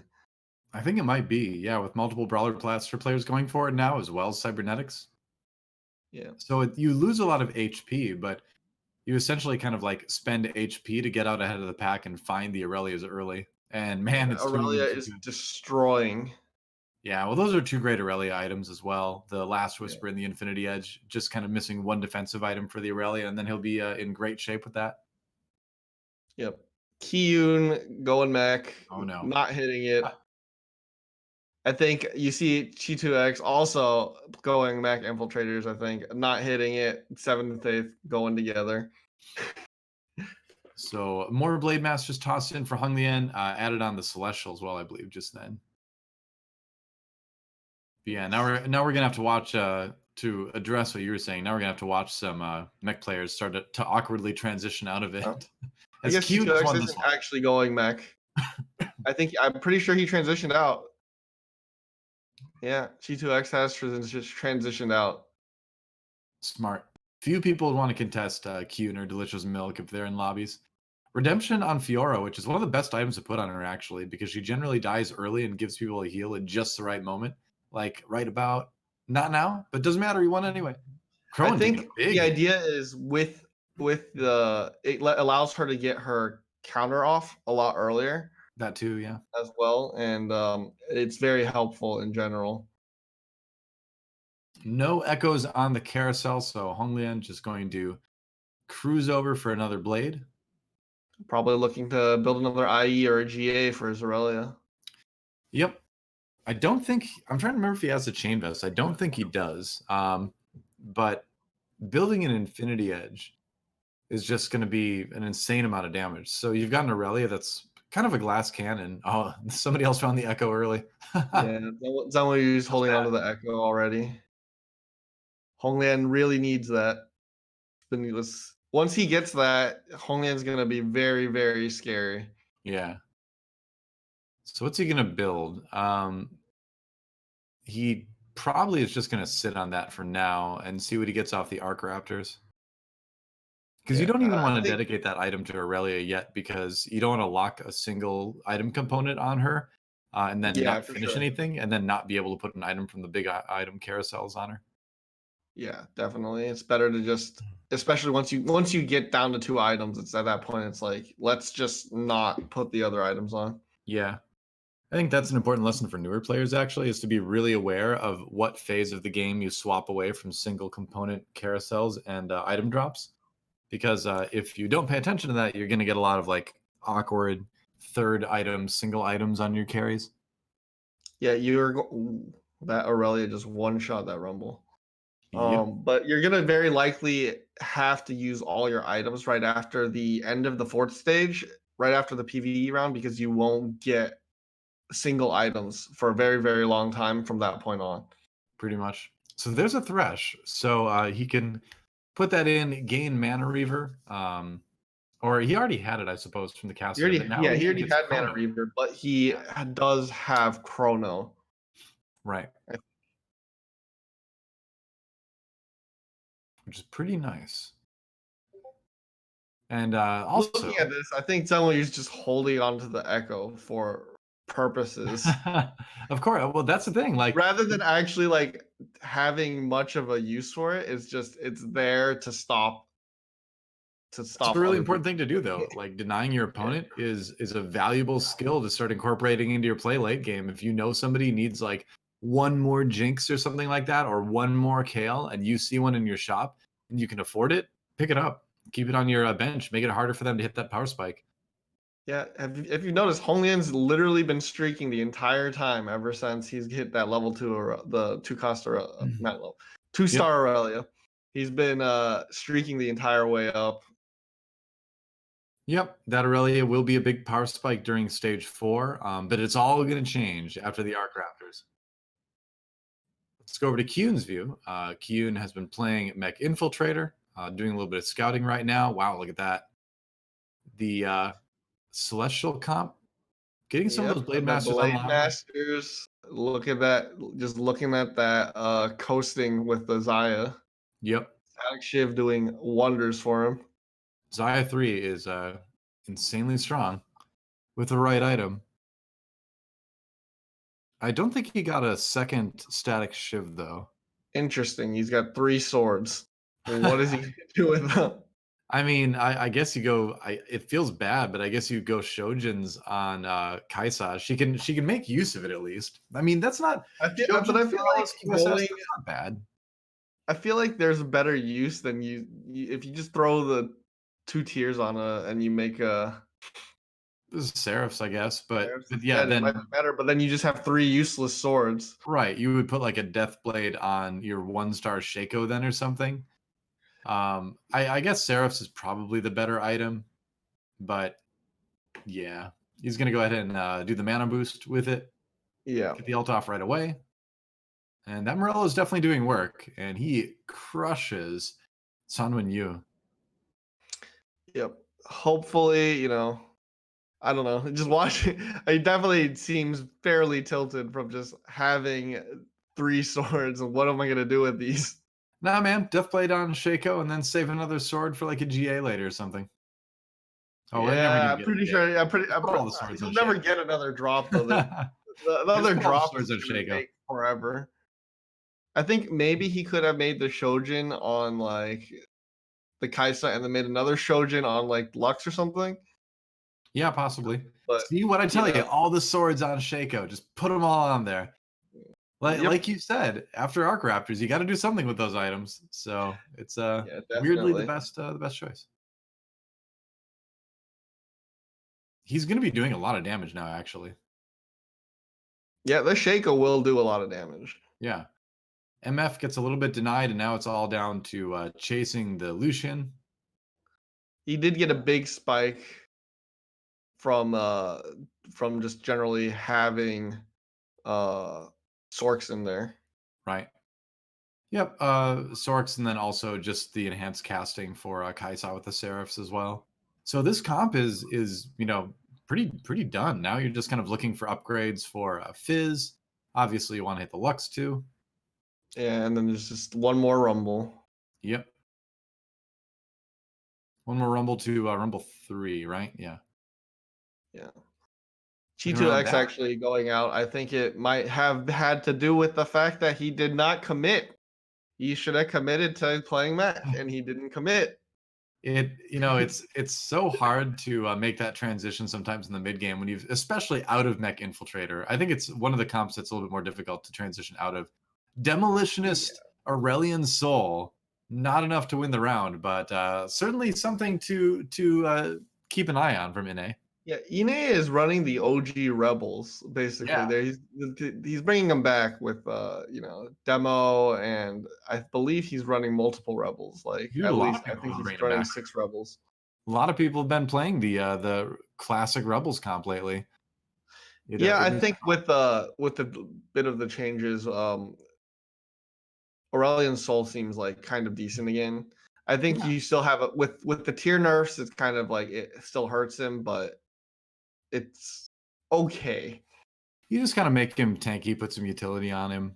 I have seen people build Aurelian Soul just purely tanky, which I don't think is quite the answer, but I think you can go kind of a mix where you want maybe the Morellos on him. Demo Spat is great. Going over to Anye's view right now, which looks a little bit stuck. There we go. Okay, so let's check this out. So Celestial Blade Master Protector. So he decided to go for kind of a Protector's style comp with this, focus on getting a 4 Celestial, get a lot of healing going. Interesting. Yeah, I think it's more of it's really interesting that the way he did, he just focused on getting all the 1 stars, Yeah. a 1 cost 2 star, and then he's looking to see what he can do. I think as he gets more Kales, he might try to put all the items that he ends up getting later on onto the Kale. Right. But right now, more or less trying to commit towards his rest of his units. But the mech with the ultimate just kind of destroys his units. Yeah, I feel like it's a comp that can certainly win streak, but it seems like it'll probably fall off late without maybe that 6 Blade Master adaptation. Maybe that's what you need.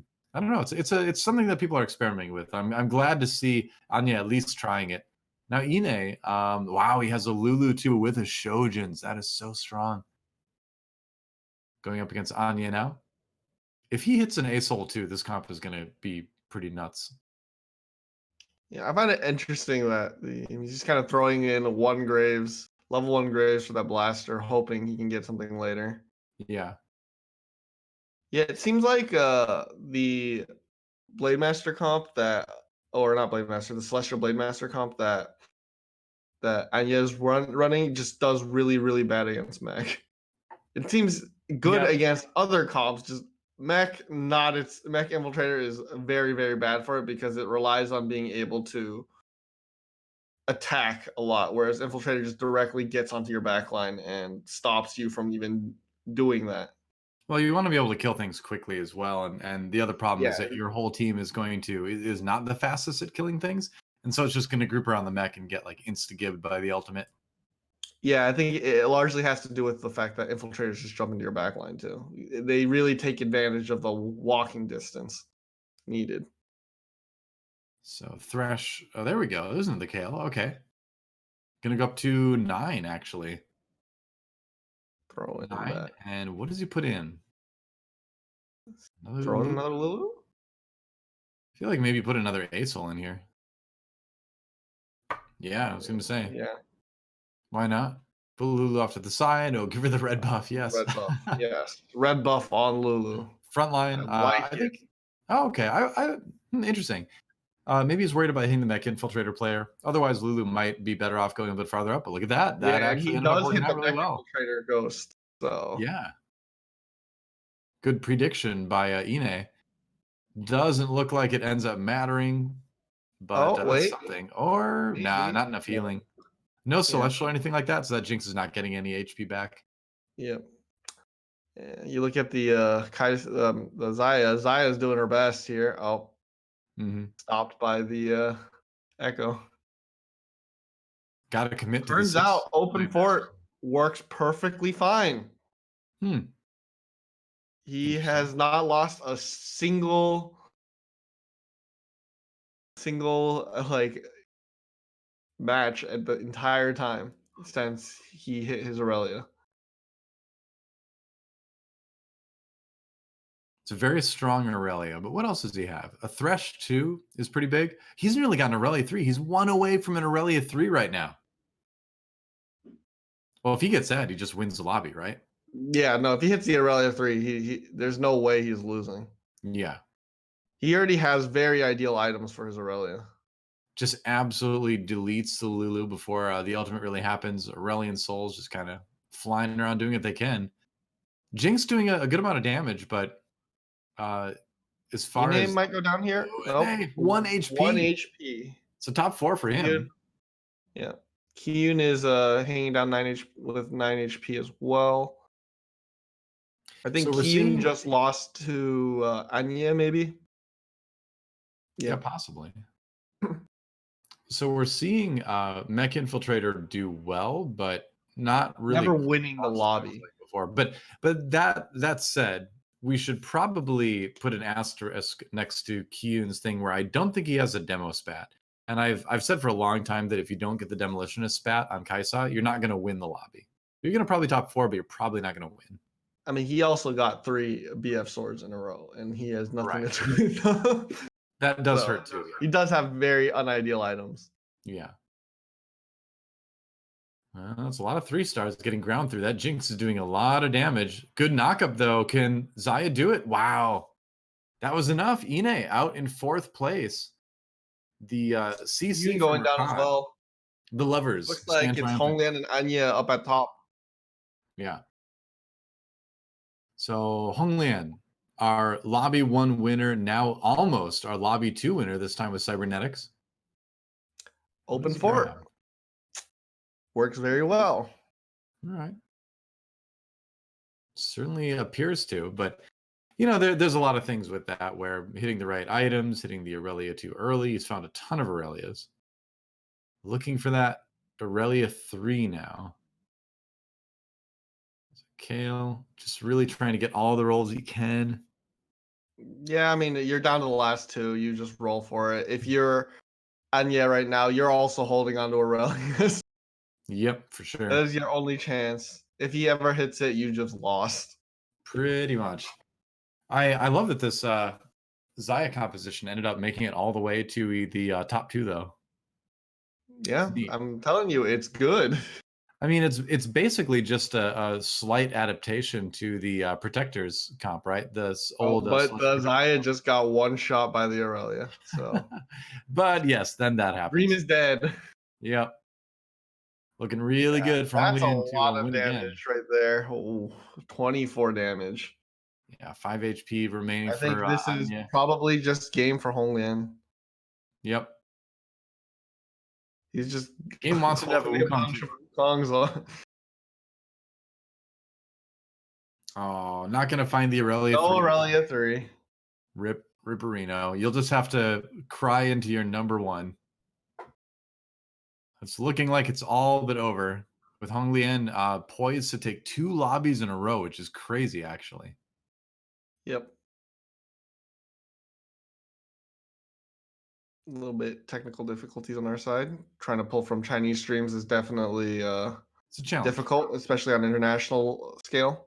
Yep. All right. So the last stand for Anya. That Zaya's doing a lot of damage. Echo comes in though. Oh, that the Cho'Gath ultimate though shuts her down for just long enough. Oh, Though, the Aurelia Celestial. was killed off really, really early, so Dude, that that might Rage Blade. actually be enough.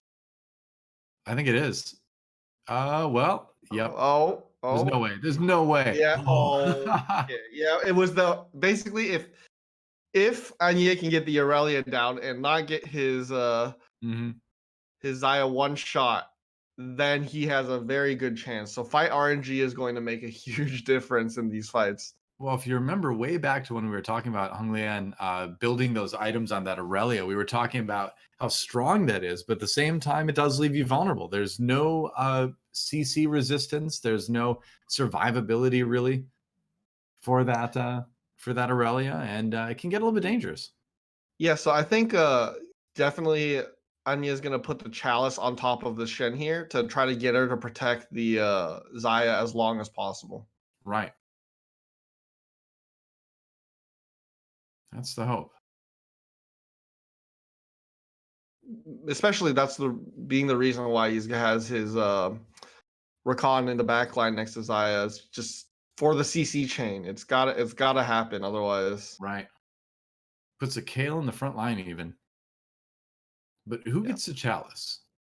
I mean, put on the. I'm assuming that he's going to save to use it for the mana boost, like right when he needs it, so that he'll cast a spell. Maybe Lulu. Maybe Shen. Okay. So you don't really get the mana boost unless you're completing an item with tier, I believe. But at least with Shen, gets that right now. Gets a defensive ultimate. So Shen stayed alive long enough and baited out the Aurelia. So wait, Zaya got hooked. Yeah. Can she stay alive? Oh, another Aurelia. The healing from Celestial so important right now. Aurelia's down. Oh. Wait. Aurelia's dead. Lulu. Oh, so close. Hong Lian, 2 lobbies in a row. Yeah, Hong Lian really showing, he is one of China's top players. Yeah, for sure. Wow, what a great start to the tournament. We're having the same player win 2 lobbies in a row with 2 different compositions, going with the Cybernetics the second time around, and the Lulu coming up clutch with the ultimate at the very last moment. Yeah, it was actually really interesting because nowadays almost nobody does open fort compositions, where you just hard eco like that the way he did early. And it really paid off for him because he's able to hit 7 because everyone's playing so aggressive in these lobbies. They're trying to hit levels early. They're leveling up to 4 at 2-2 or 2-1, and then at 5 to 5 at 2 by the time they're in 2-5. So it's really, really exciting to just see these differences. Well, Hong Lian, perfect scores so far, 20 points after just 2 games. Kiyun manages to stay in second with 15. Anya jumps up to third with 12. And Sanwen Yu, there we go. I got the second time. Sanwen Yu, 10 points in fourth. Crowan dropping down a little bit after a rough game number 2. Ine gaining a little bit of ground, up to 7 points after a 4th place finish in round number 2. Becca struggling a little bit, and then we've got G2X down at the very, very bottom with the 6th and an 8th so far tonight. Rough start for them, but still 2 more lobbies to go and 3 more days of play after today. So a lot more TFT and a lot more chances to come back. Definitely, we do have a lot of opportunities for them to show what they have, show what they've got, and I am really excited because of all the different. We've already seen so many different comps in these last few days. Last few games. It's just really nice and refreshing to be able to see open reroll comps just coming back. Yeah, well, I mean, we're going to see a lot of different stuff. We're going to see a new meta develop right in front of us over the next 4 days. It's going to be awesome. And we're going to see it develop in our next game as well, which we're going to take a quick break. And then when we come back, round at number 3 here at the Starside Invitational. Don't go anywhere. We'll be right back.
Welcome back, everybody, to the Starside Invitational. DoA and Yuuj with you to guide you through a whole bunch of TFT games. But what's really cool is we have consistency. In the first couple games, Honglian did win both lobbies 1 and 2 with 2 different compositions, showing himself to be a really strong and adaptable player in the early rounds here.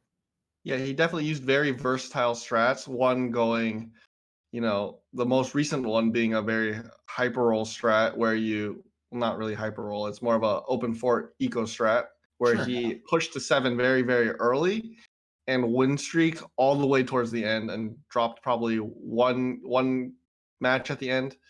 And then overall was able to capitalize on being able to get the Aurelias very, very early so that all the other players were never able to really contest them.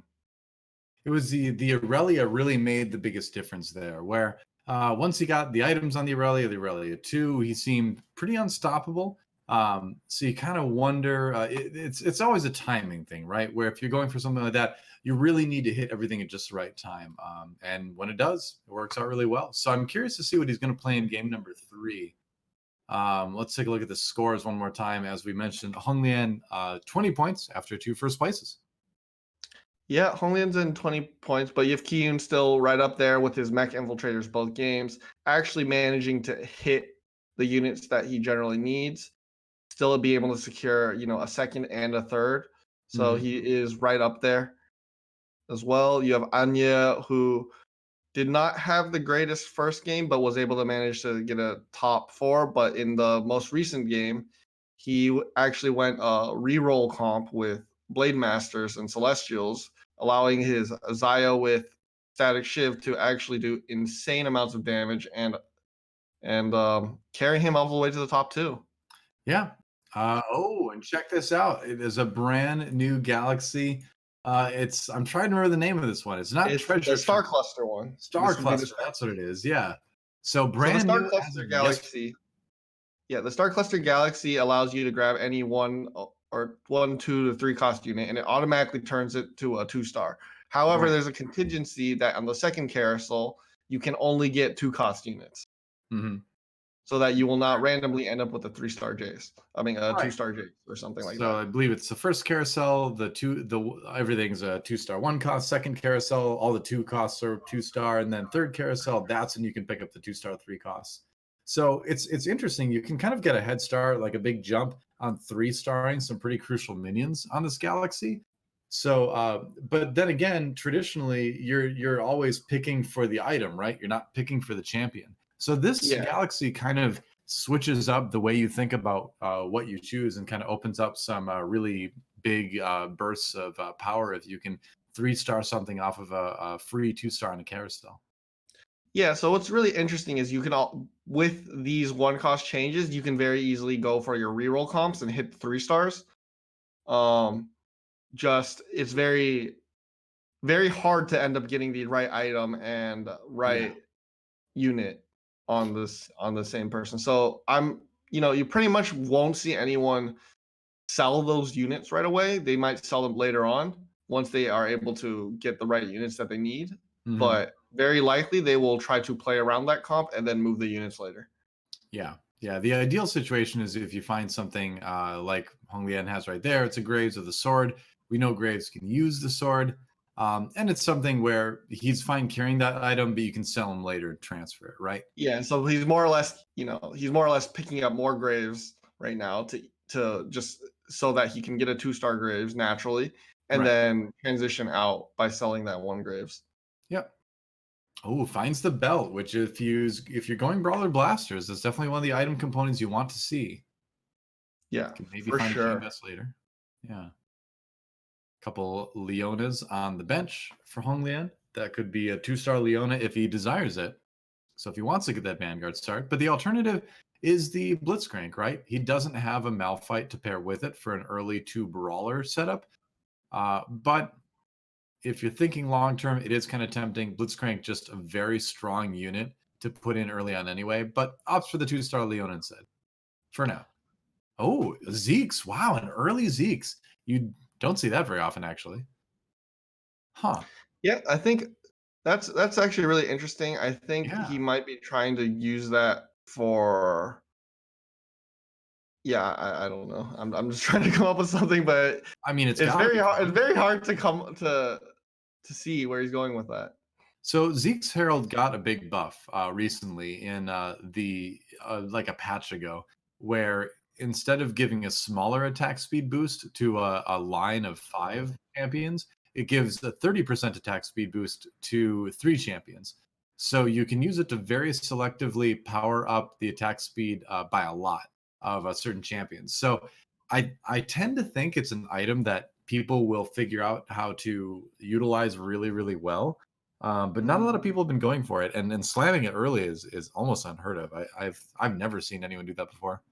I think if you slam it early, the idea is it's basically like a chrono, right? Sure, yeah, It's basically exactly. You're like a trying to win chrono streak buff. with it, Yeah, and so he's trying to take advantage of it to win streak. right? We'll see how well it works out. We've swapped over now to Crowan, who has Krona the good old fashioned way with a Blitzcrank and a Caitlyn, and going to be able to win a lot of rounds pretty easily off the back of the Leona too, actually. Yeah, I think having just grabbing a cybernetic early in the carousel might actually be really useful as well later on, since you always sell those items on cybernetics anyways. Yeah, and for the moment, if you can get that 3 cybernetics buff, like he would theoretically have access to, no, doesn't he? No, he doesn't. No, Not not right. quite. Missing a Fiora, but the bonus obviously is really helpful for 2 stars. Yeah, for sure. Right. So what's he gonna buy? Doesn't really need the Vi right I now. He's feel holding on. either he's going to buy the Vi and hold it, or he's just going to use this round to eco. From what A it lot seems of like. players will separate the champions they're planning on selling from the ones they're planning on keeping. Yeah. Uh, he could definitely hit 10 gold from selling the left side of his bench. He would only need to sell the Ash if he wins this one, which it looks like he probably will, as long as he can burn through the Poppy. It is a Poppy with the Titan's Resolve. Poppy with Titan's Resolve does get scary, but that should be enough But damage.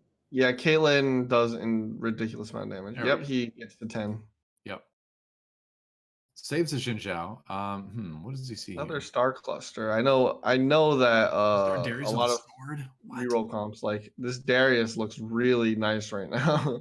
Yeah, for sure. A Especially with 2-star Space Jam Sona comps. with a Yeah, you see tier. them fighting for the Darius. There's a lot of good combinations here. 2-star Rakan with a tier. Really useful. A lot of people will build Shojins on Rakan. Sona, obviously, with the tier. A lot of people will build the Chalice on her now. But that comp is not very good, so people are probably going to ignore it. And most people I think just seem to be looking for items at this point. Yep.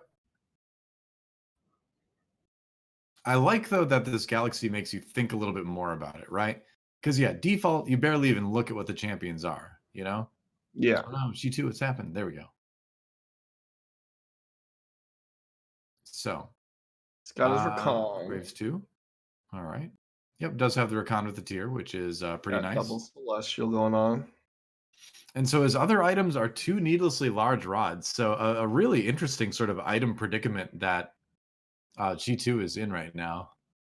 I believe he's planning on selling both of them. He's just, still trying to decide what comp he wants to go. Oh, I mean, just as far as that, his items are 2 rods, a bow, and a tier.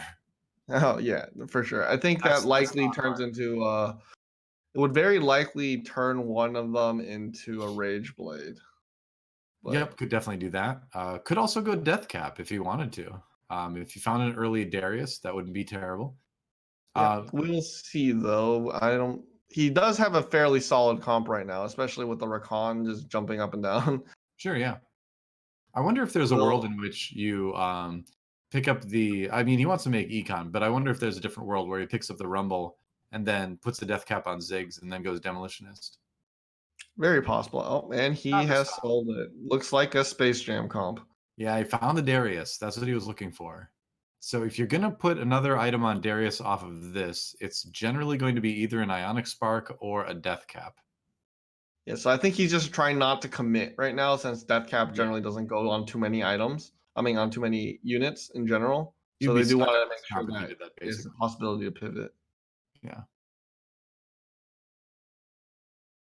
Also, one thing to notice, they got in his last round, there was the TF had Shojin, which was really interesting considering people normally don't build Shojins this early or at all even. Well, Shojins is one of those items that's generally better late, like you're saying, where you'd love to have it on like a Lulu, but that won't come until later in the game. The other two champions that use it best would be arguably Rakan and Ashe. Yeah. So But it was interesting that it was on TF. yeah, So.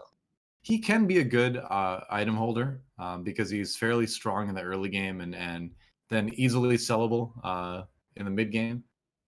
So if you want to like build a Rakan and you want to save a Shojin for that, you could do it, I suppose. But a lot of items that you don't see early on being built, like the Zeeks as well. Interesting game already. I always get so nervous when I do the Tear Bursters with just 4. Yeah. Looks like he won't have any problems though. Lots of It is a gold really though. strong guy. What's that? Lots of gold though. He did get a big gold burst, which actually allows him to keep his eco to some extent. Yeah. With Okay. that though, he's likely to get a lot of items in the Wolves round. Or I forgot what they're called for this patch. It's the Infiltrators this time. Infiltrators, yeah. Yeah. All right. So he does build the Spear of Shojin on the Rakan, which is a great item for Rakan generally. Yep, he's gonna jump up and down quite a bit. Lots of CC. So next thing you want to find is ideally the Morellas, and he did finish a death cap on Darius. So yeah, pretty committed to the Space Jam. Death cap obviously boosts Darius quite a bit, as you can see. Didn't get the kill on the Vi though. Didn't get the reset. He's gonna need some more damage on the. Oh, he's gonna need the ability to get one more off. Otherwise, he's gonna need a Darius. He gets counter dunked by the other Space Jam player. Yeah. Yeah, the other player going for the early Malphite for tanking this. Let's jump over with I definitely Ine. think he's definitely just holding on to the Darius and eventually switching over to Brawler Blasters as possible. Probably, yeah. Yeah, that's why you see Darius so contested because he's good in the he's necessary in the Space Jam comp, but he's also a very just solid early game minion. You can see another one right here, and this one has a frozen heart. Okay. DoA Yuuj was actually the last one we were seeing who was probably going to transition to Brawler Blasters. Turns out he's against Ine. Ine is levels pretty aggressively in general, and is running a Cybernetic Blade Master comp, maybe trying to go for the Kale or Aurelia comp. Yep, trying to take a page out of Hong Lian's book from last round where he played Cybernetics, leveled very aggressively, and was not punished. He found what he was looking for. So Ine still with a fairly solid economy, despite that early level 6. Still above 30 gold, near 40. Could easily hit it if he sells. But just going to go ahead and buy down to 30. Finds an early Kale as well. So that's an opportunity possibly to move that Rage Blade over. We'll see. You don't want to lose the cybernetic buff just yet. It's very likely that he will try to pivot into a kind of Chrono Kale comp. Yeah, for sure. Because that seems to be noticing he's keeping the Shen and the Ezreal, so those are pivotal to the late game Chrono Kale comps. Right. Took a little while to burn through the Bramble Vest, but looks like he's going to be okay. And Kyun take another hit, but you can see already Kyun gearing up for Mech Infiltrator, as usual. Yeah, he's getting ready for that transition. Just rolling down. Yep. Kyun's definitely... If I were him, I'd go for this Fizz right here. Personally, that's me, but... Well, what does the Fizz have? The Fizz had a sword, so that can be a useful item for Mech Infiltrator.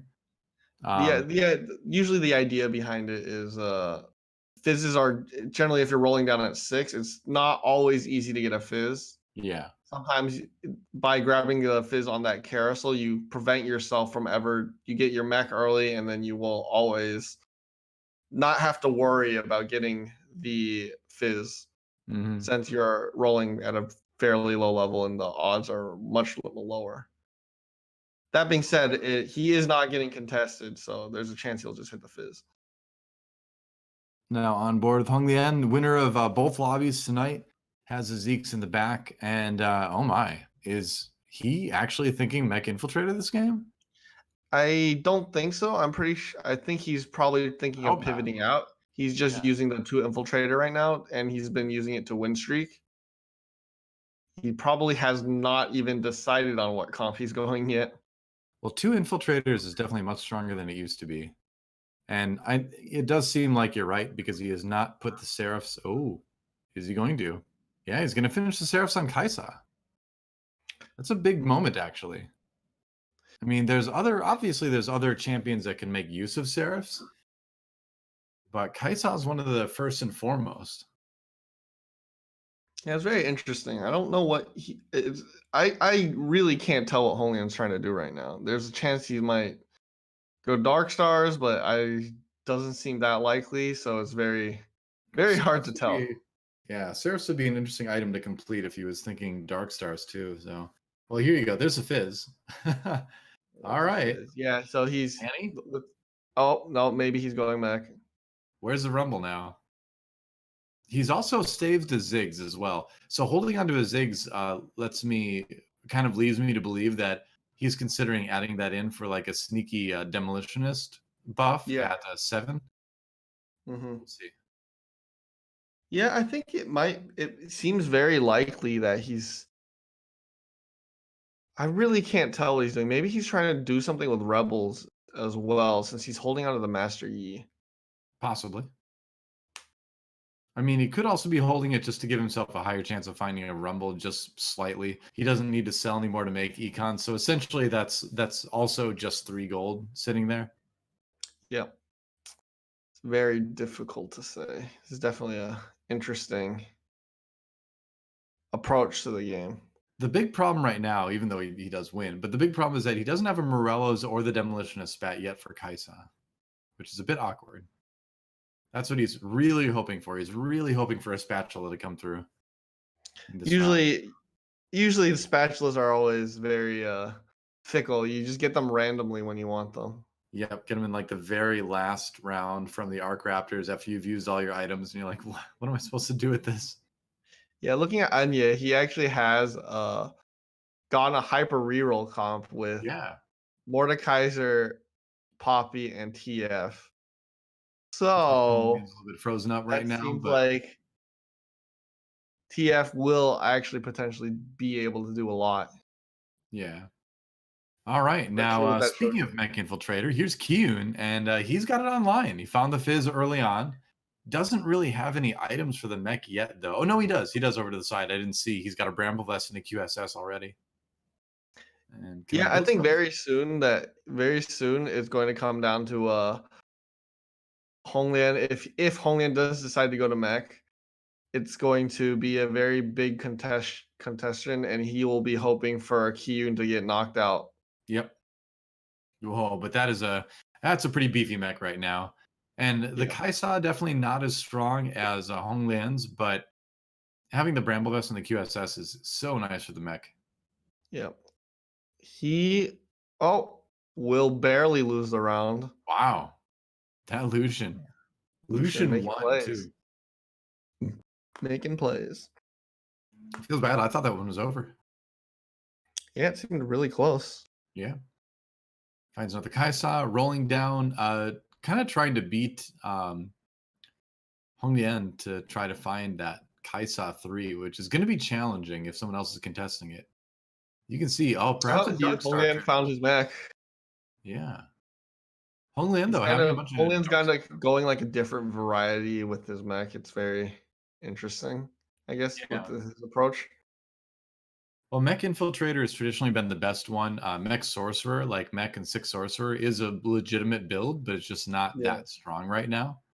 Looking at this TF, though, look at all those mana items. Yeah.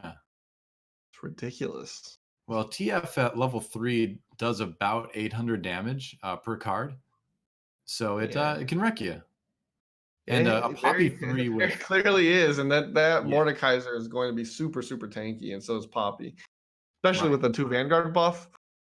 Well, also Poppy 3 with the Titan's Resolve is gonna start to do a lot of damage herself too. Very, very soon, yes. Yep. Rumble 2. Okay, that's a nice pickup. Another Fizz. Shaco Another 2. Shaco. I'm finding quite a bit this round. Rolling down just a bit to try to get stronger. Looking for a few more Kaisas. I think at this point, Hyun's power isn't going to spike for a while.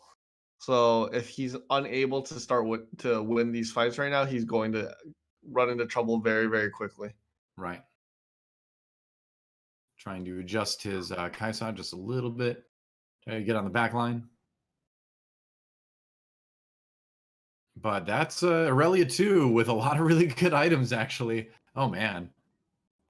Yeah, he knew that fight was over, I think. Meanwhile, Kyun watching his own fight here. Mech can't quite cut it, though. Space Jam will reign supreme, especially because that Jinx is in there now. Brawler Blaster composition eventually, but with that Darius with the Frozen Heart, surprisingly strong as far as like reducing the power coming out of your opponent's comp. Yep, Red buff. for sure. Becca straight for the Thief Gloves on the Echo there. Hyun not quite sure what he wants. Crone immediately goes for the Dark Star spatula, actually. So Yeah, when we so see what he's up to later, it looks like it's probably going to be a Dark Star comp. yeah, it seems like it's probably a Dark Star comp. If you want this, if you want that, it's definitely either you're splashing 3 Dark Star or you're just all in. Yeah. So Sanwen Yu, we'll see what he's up to right now, as he's got a Chrono Blade Master going, or maybe he was looking at somebody else's board. We'll have to see when he goes home. He was looking at somebody else's. Look at your board. Look at your own board. Back his There we board. go. He is gone Brawler Blasters. Yeah, and just holding on to that Darius for both the Space Pirate, but also as someone who's probably going to get replaced by, well, a Lucian for now, but possibly a Aurelia later if you can find one. Sure. So dropping the Frozen Heart on the Vi, so when she goes to the back line, she'll be able to slow the back line.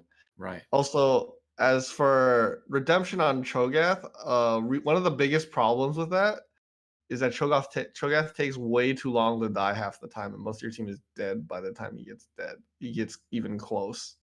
But Yeah, the mana is very helpful. he probably won't get the ult off very often, or he probably won't die and get the heal off very often. But like you said, just having a tier on him gets that big crowd control ultimate going a little bit quicker. Yeah. So I'm not opposed to it, but it is a little bit odd. Maybe I'm a little bit opposed to it. Yeah, it's definitely it's one of those things where you just throw your hands up in the air and just pray that it's the right choice. Yeah. Well, at the end of the day, you have to work with the items that you're given, right? Yeah. And if life gives you redemption, you put it on a void monster, I guess. Yeah. All right. Great Jinx items, though. Like insanely good Jinx items, but no tanky items, which might be a problem when that Aurelia comes back to say hi. Yeah, I Which think is Becca going to be pretty has soon. six cybers here, actually. But Yeah. yeah, Has that definitely the Aurelia's trying. Aurelia is trying. Yeah, she's trying. Aurelia's trying. I'm telling you though, man, the more games I watch on this patch, the more I think Brawler Blade Master, or no, not Brawler Blade Master, Brawler Blaster is I feel like that might be the strongest comp right now.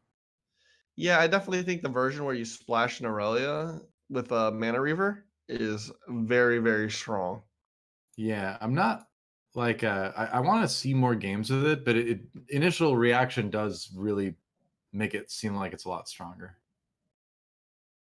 For Yeah. sure. Kyun is down to 12 HP. He might fall soon. The mech's not paying off for him this game. If he's very likely going to be hard rolling down on that end, just as Crowan is doing over here. Right. Yeah, Crone rolling down, 44 HP, trying to maintain it. He has that Dark Star spatula on the Wukong, interestingly enough. Maybe he just wanted to complete his Wukong when he Yeah, that went could for be the it. Dark Star. Seems like it. Could be it. It does feel a little bit strange, You- but So two-star maybe Wukong is maybe a it's pretty like big that step. one time Gara ran a 3-star Wukong because nobody wanted Wukong, and 3-star Wukong is a terror to play against. You know, the funny thing is, like, you still need like to put some tank items on him. I played against a Wukong 3 the other day and just crushed him because he never got to ult. He just died too fast. Yeah, for sure. But definitely could be possible. Yeah, Though Crone in has theory, he does a lot solo of his damage. Wukong, so not anymore in that case. So Aurelia now, just an Aurelia one with no items. For the Mana Reaver, I suppose. No, actually moves it out, puts a Kaisa in. That gives Valkyrie to his Kale. So late game, that might help him carry some fights. For sure. I do feel like with Hand of Justice, Hand of Justice is a very hit or miss item. It's like it's really good. It can make you either do more damage or just heal a lot. Right. But I do feel like there are better items on Kale sometimes. Yeah, I would agree. I would agree. Wow, Oh, got 3 Blitzcranks. Blitzcranks. The world wants Crone to have Blitzcranks. Yeah. All right, so um, Well, Kiyun is actually out in 8th place with his mech comp, so all the mechs are out at this point. Wasn't able to actually hit anything this time. did I see Anya running Star Guardians? Do my eyes deceive me? Possibly. Possibly. They definitely might have. All right, Yes, back to those the. are Star Guardians. They are At indeed. So least this is a 3. transition you can make out of the hyper roll comp early on. Is a Ghost Star Guardian, Well, and that Wukong though. as you can see, it just dies to Kale. A Kale, yeah. Kale is So too it's strong. this is the interesting thing with the hyper roll 1 stars is that or hyper roll level ones is that there's definitely a lot of strength early on, but what is the proper way to transition out of it? And that's what a lot of people are trying to figure out right now. Yeah, because normally level 1s fall off really, really quickly. Yes, and they If were you buffed. need to eco back up after you hyper roll, and then use that time to catch up to the rest of the pack in terms of Right. levels. And then if you manage to do that, your late game will be stronger than everyone else's. But it's the whole catch up part before you lose. Right. Right, because you can't roll all the way down and then not hit anything, and then suddenly just hemorrhaging. Gonna Yeah. move over to Anya, who is playing that Star Guardian, semi-Star Guardian comp. It's 4 Vanguards, actually. So basically, Vanguard, Mystic, Sorcerer, Chrono. So a little And bit of it's everything. just TF doing all the damage. It's Right, like but Jace and Mord are definitely carries as well. And this Poppy is scary. So sure. it's really at the end of the day the Vanguards that are going to be doing the bulk of the heavy lifting in this comp, despite TF having a lot of items. And a big part of that is the Chrono buff and the Sorcerer buff that really enhances what the Vanguards can do as they sit there being tanky. So I'm wondering if okay, so he's going for Star Guardian. Okay, so he's 2 Chrono, 2 Mystic, 2 Sorc. What would he put in for his last unit? You could go Dark Star. Otherwise, I think Space Pirate for the gold is nice. Otherwise, you just put in something strong. You just put a Lulu in. Um, Possibly like an MF or something. I would say just something good. Yeah, I would. It's very hard to say, but definitely for sure. Wow, look at this Darius. Look at this Oh. Darius. Yep. Wow, Darius coming back with the slams. Yep. Those are some pretty good items on the Darius, that's for sure. But I like this comp overall. And this fits Anya's play style, it seems like too, where he seems to be kind of experimental and he likes to try the new stuff, right? Which is where we're at, certainly with this comp. Yeah, definitely for sure. I think what you really want to do is find a replacement for that TF. Like TF3 is definitely going to be falling off now. So those are a lot of really good items. So if you can find even like an Aurelian Soul, I mean, he's got one in his shop Yeah, right definitely if you can two cost it, I mean, now. Right. 2-star it before he makes any transitions. Like even like I don't know, possibly a Zareth. Zareth would be great as well. Yep. But I think right now I really don't think he's going to change out. I think he's more or less committed to it at this point. Right, So because ultimately, again, it's the vanguards doing most of the work. So yeah, TF unless is you just there to kind of do a lot of AoE damage. right,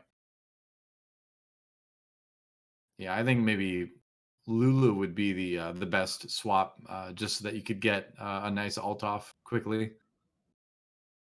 Yep, this lobby's getting pretty close. Everyone's probably almost down to 1 life left after this round, 1 or 2.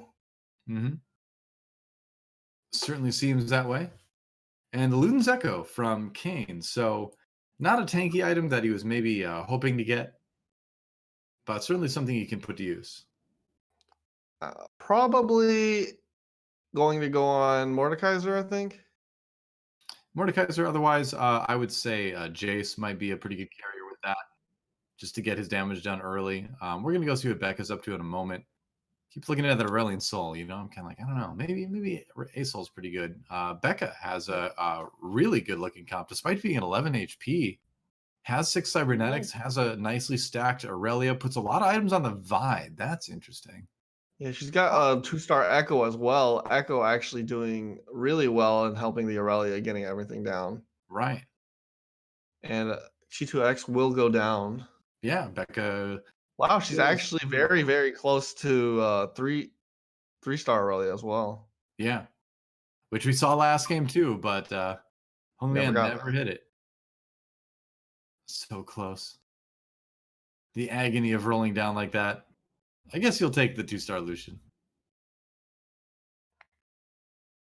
Oh. Oh, so close. And I she wonder knows if any any round could other be people are last. playing Aurelia right now, so that may be holding them. Don't think so. So think approximately like 4 more Aurelias in the pool. I think that's the number. Possibly. 12. I believe it's 12. I hesitate to do any sort of math on a broadcast. Yeah, I believe it's 12, and then 5 cost is 10, and 3 cost is 16. Hmm. Oh boy, And then once again, Lulu coming up clutch. This time polymorphing the Aurelia right before she gets in on the Kale, and Becca out and third place. Wow, she got third?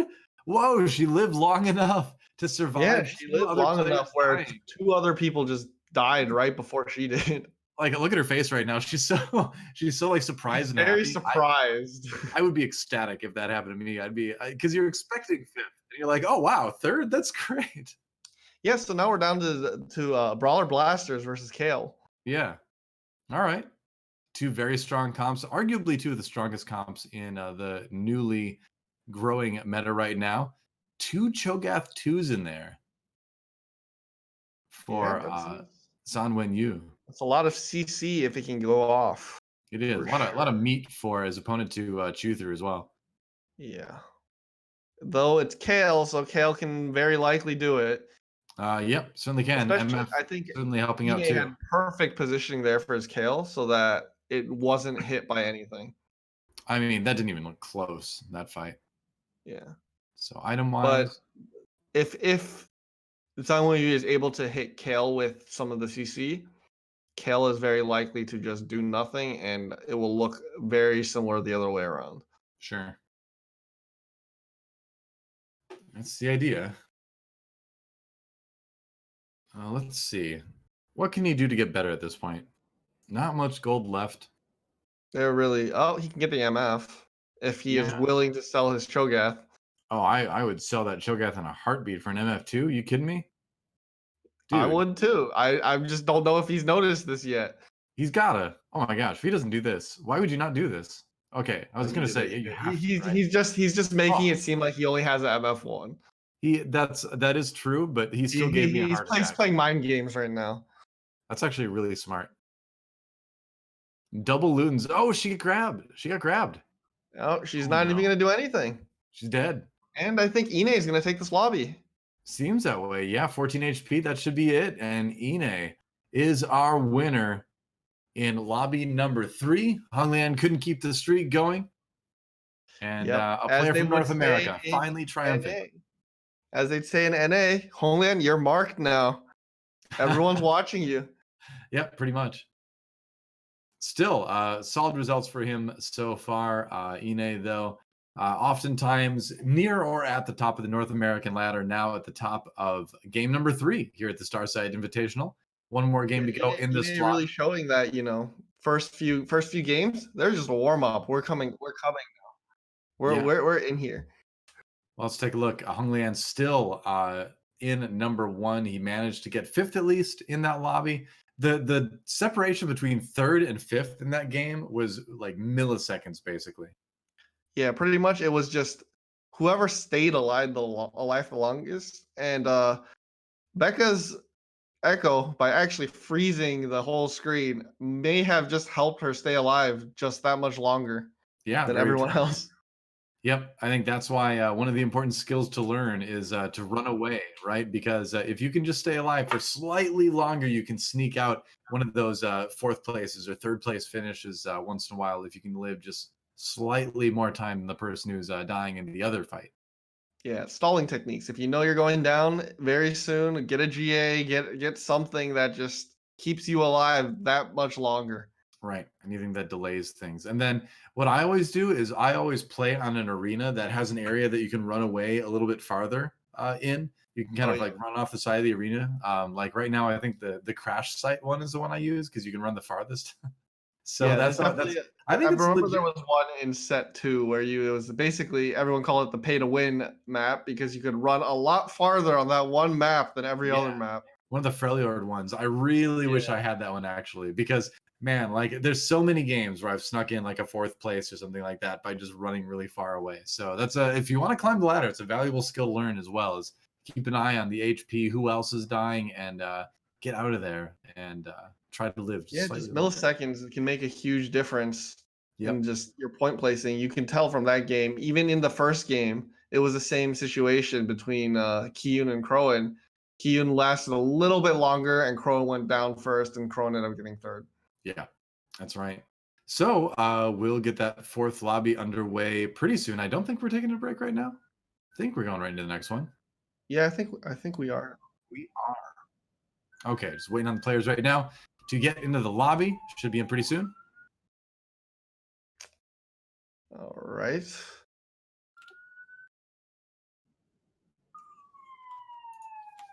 All right, so let's look at the scores real quick. Right now, we have Honglian in first place with 24 points.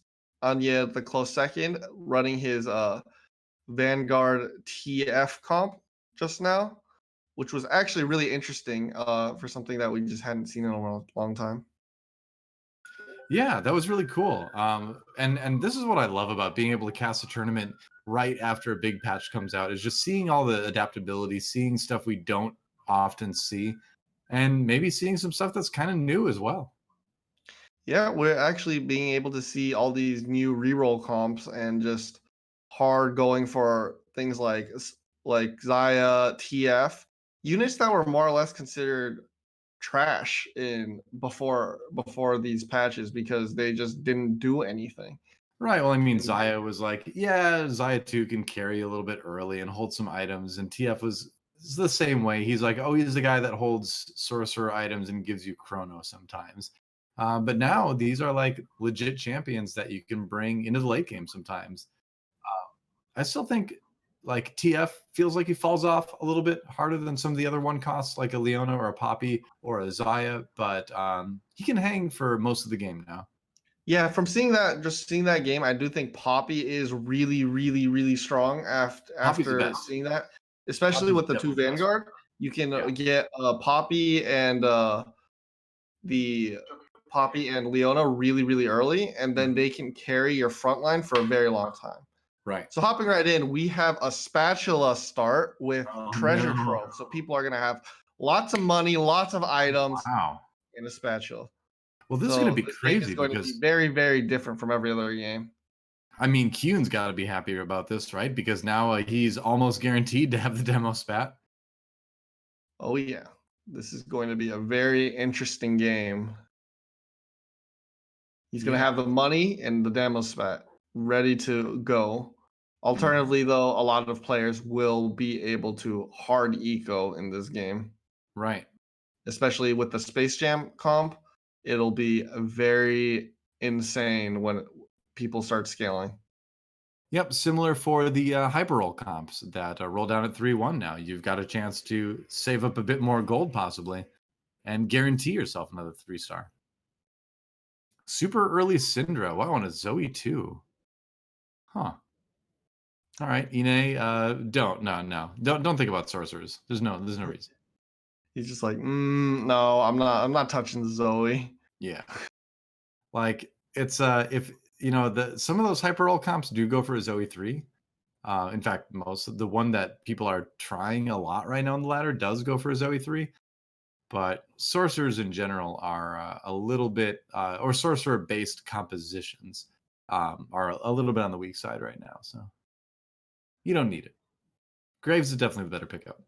Sells the Nico immediately, picks up the Zoe 3 for some early game pressure. Oh no, he sells it again. Okay, yeah, because he realized it'd be 10. I was gonna say, yeah, Egon is pretty important.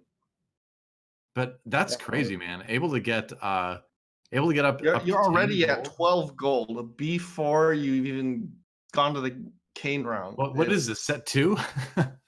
Yeah, we're getting gold really fast, but you know, treasure trove really changes the pace of the game. Yeah, it The does. whole momentum, what units are good in terms of scaling, you can go for the fast pushes a lot quicker if depending on which side plays much more aggressive.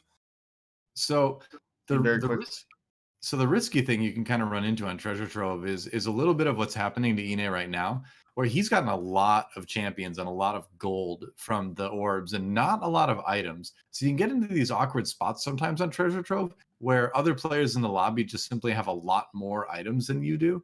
And you know, your economy is nice, but in the end game, it's really the itemization that tends to win. So hopefully for Ine's sake, he picks up a good amount of items going forward. Yeah, Ine's definitely struggling to trying to, he's just gotten a bunch of pairs, not so much like actual units to actually finish off his comp. Stars. You see Crone over here leveling and still having the same econ as Ine over here. Yep. Ine choosing to go for the eco and going wide strat. Interestingly enough, Crone usually the one who goes pretty wide in his games. Yep. You On see Chase. only with the early Zephyr. Zephyr's really good early if you do plan on building one eventually, due to the fact that 3 versus 2, Mhm. a lot more ability to just straight up win. So Chi2 X on board with him right now, and I can't really see what he's building, but maybe in a moment. There we go. Okay. So Mana Reaver Slush. Okay, so he's thinking Darius, and he already has. He's already committed. Dude, he slammed that protector There's chest no so changing. He's fast. going Space Jam. Space Jam with a protector Darius. I mean, it's a bold move committing that early. We'll see if it pays off. It's gonna have a hard time if you one-shotting commit anything here. that early, you also deter other people from going as well. Sure. You do Though, sometimes, unless they have better items than you doing the same thing, and then they're like, "Yeah, right. I'll meet you." yeah, on you'll the die road." first. We're good. Then you assert your dominance and be like, "I am the Space Jam player in this lobby." Much like how Kyun is always asserting his dominance as the mech player. Yep, exactly. So, Take a page from Milk's book. yep. And why not? You know, if it's not well, it's generally the old saying goes, if it ain't broke, don't fix it. But the esports saying goes, if it's broken, use it. And so Kyun can continue to force Mech Infiltrator if he's the only player and he's kind of accepted as the only Mech Infiltrator player. We've For seen now. people contest For him. now. We've seen people contest him tonight, and he hasn't had like amazing results. So Mech Infiltrator is definitely not as strong as it was, but it still seems to be a strong comp. But again, everything we say tonight, I feel like maybe even everything we say this week should be prefaced by the fact that a larger sample size is needed. It's a brand new patch. It was a big patch, and there's a lot of experimentation going on, and we just need to see things in action, you know? Wow, I'm pretty sure that Leona just crit as Hey, the she's reason got the that. gloves, dude. Yeah, I'm pretty sure she crit, and that was the only reason that he ended up losing the fight. Now we're on the carousel. What will people get? Yeah. Kyun Waiting. going straight for the giant vest. Yep. Couple more options there. And what a world where tiers end up the bottom of the list there as far as what people want. These days, people are going for more aggressive items. Tiers. Who needs utility when you can just kill the other team, right? Yep. I mean, tier used to be an aggressive item, you know. Seraphs meant you got like a billion casts with Syndra. Yeah, with the increase of all the mana pools of those units who really took advantage of tiers, it just and the nerf to tier, Yep. it generally is just not as good. She dead.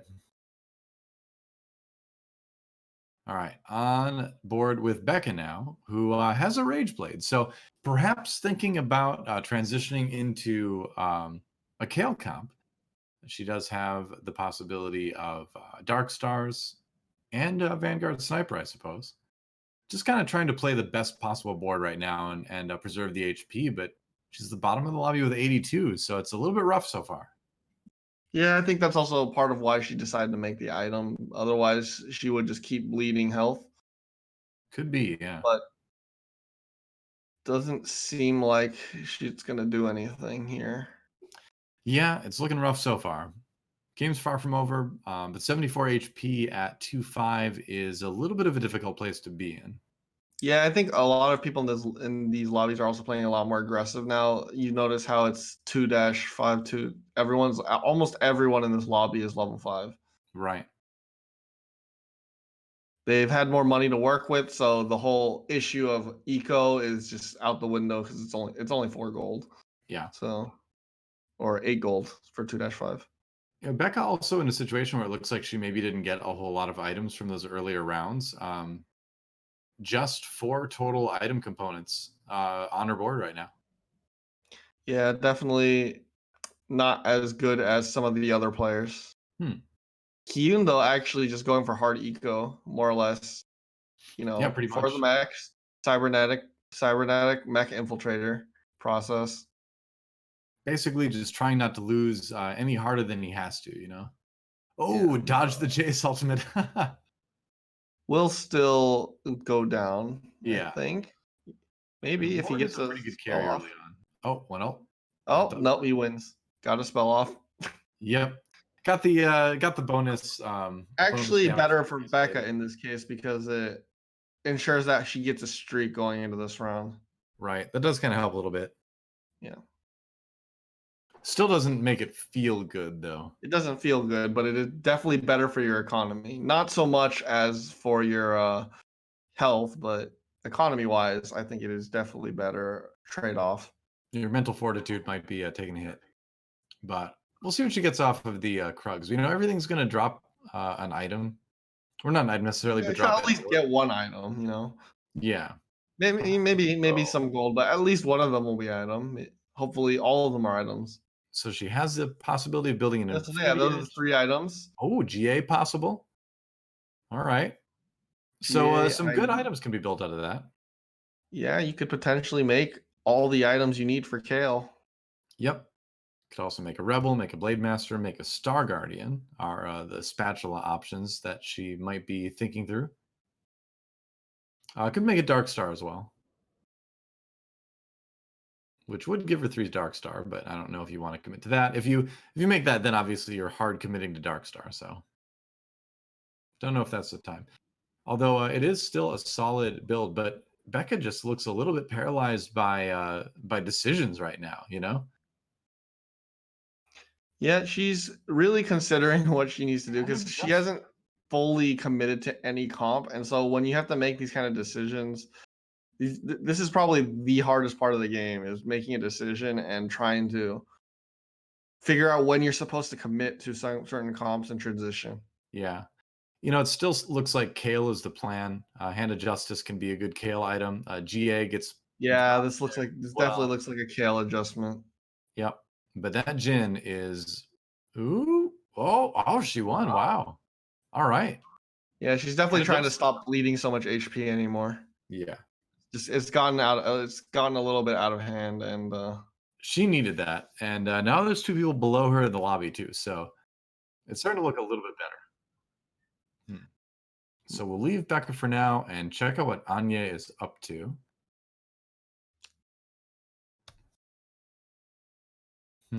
Anya looks like probably running, some sort of brawler, blasters, and cybernetics variation.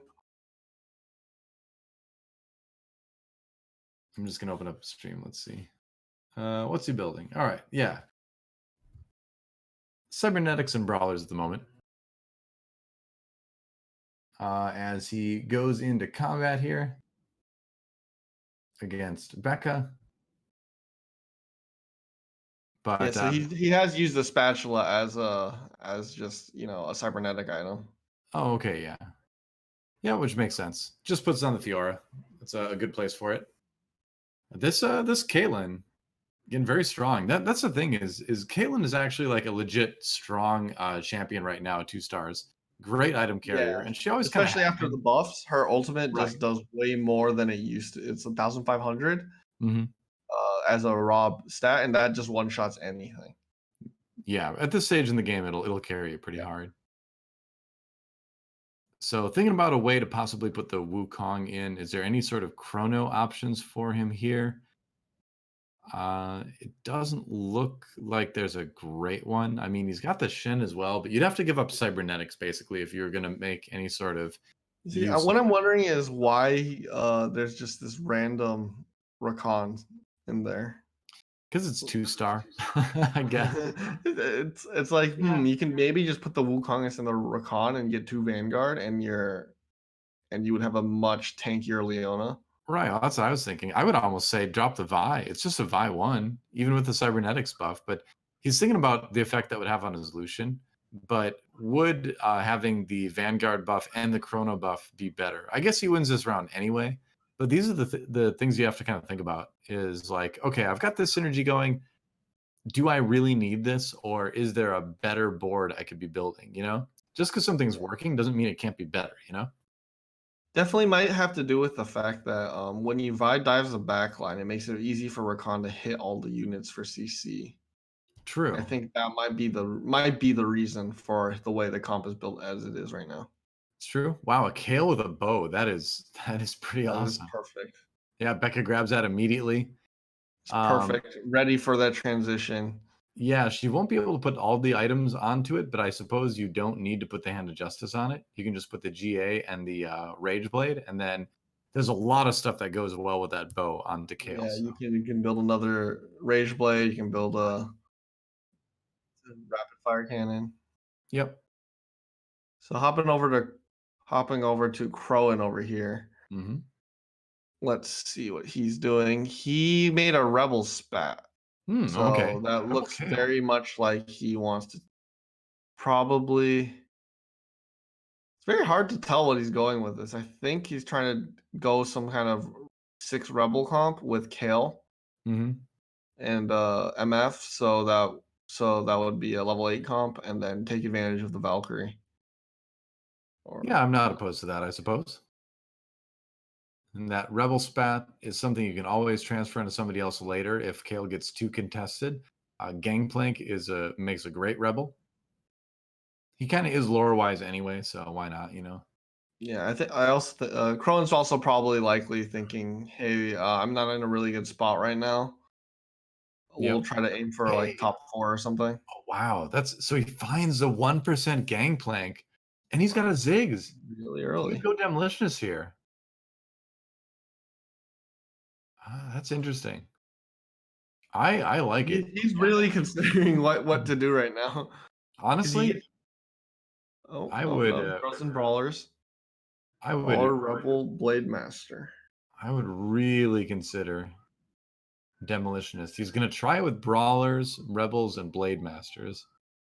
Yeah, he's definitely selling that Shen later as just item holder. I think that's the point in the game though where you need to really make use of it. that's going to become a Master Yi as soon as he can. As soon as he finds one, yeah. Yeah. Makes sense. GP not being a Blade Master makes him a little bit less appealing. But the fact that season 1 though. Season 1. Yeah. Yeah, season 1 Blade Master, not a set 3 Blade Master. I forgot about that. Yeah, he was a Blade Master back then. Yeah. Krone does have Valkyrie ready though. So as soon as he can put that in, he will do that. So 2 people are planning on using Kale right now. Yeah, I don't know. Like Kale feels really contested. But see, the thing is like I like to really try silly things in a lot of my games. So, wow, that was a lot of items. That was like 5 items. Oh, no kidding. Yeah, that was a lot of stuff. So he's got a red buff opportunity. He's got a Bloodthirster. He can make a Zeeks. He can make a lot of stuff, actually. He can make a GA. Dude, Morello's GA Rebel Medallion Gangplank. Put it in there. Yes, do it. You know, he's definitely putting the GA on him. This is the way. Runins? I don't know about the Runins. I think it's very likely he will just hold the items for a bit. Yeah, hold that for QSS. But GA on Gangplank basically ensures that he gets the ult, so that's big. And here it comes. And this all does a good amount of damage early on. It's a big stun too. Yeah. Does free up the Kale to do a lot of damage. Go down though. Wait, there also has a Rebel on the buy there. So Ine also looking at the Rebels. Rebel Vi, interesting. Is this the Vi 3 count that was foretold? Kyundo is down at 30 HP, so things are. I don't know how it's going for him. He may have rolled down. Crowan leveling up to 8 though will get the Kale. Ooh, the Kale too.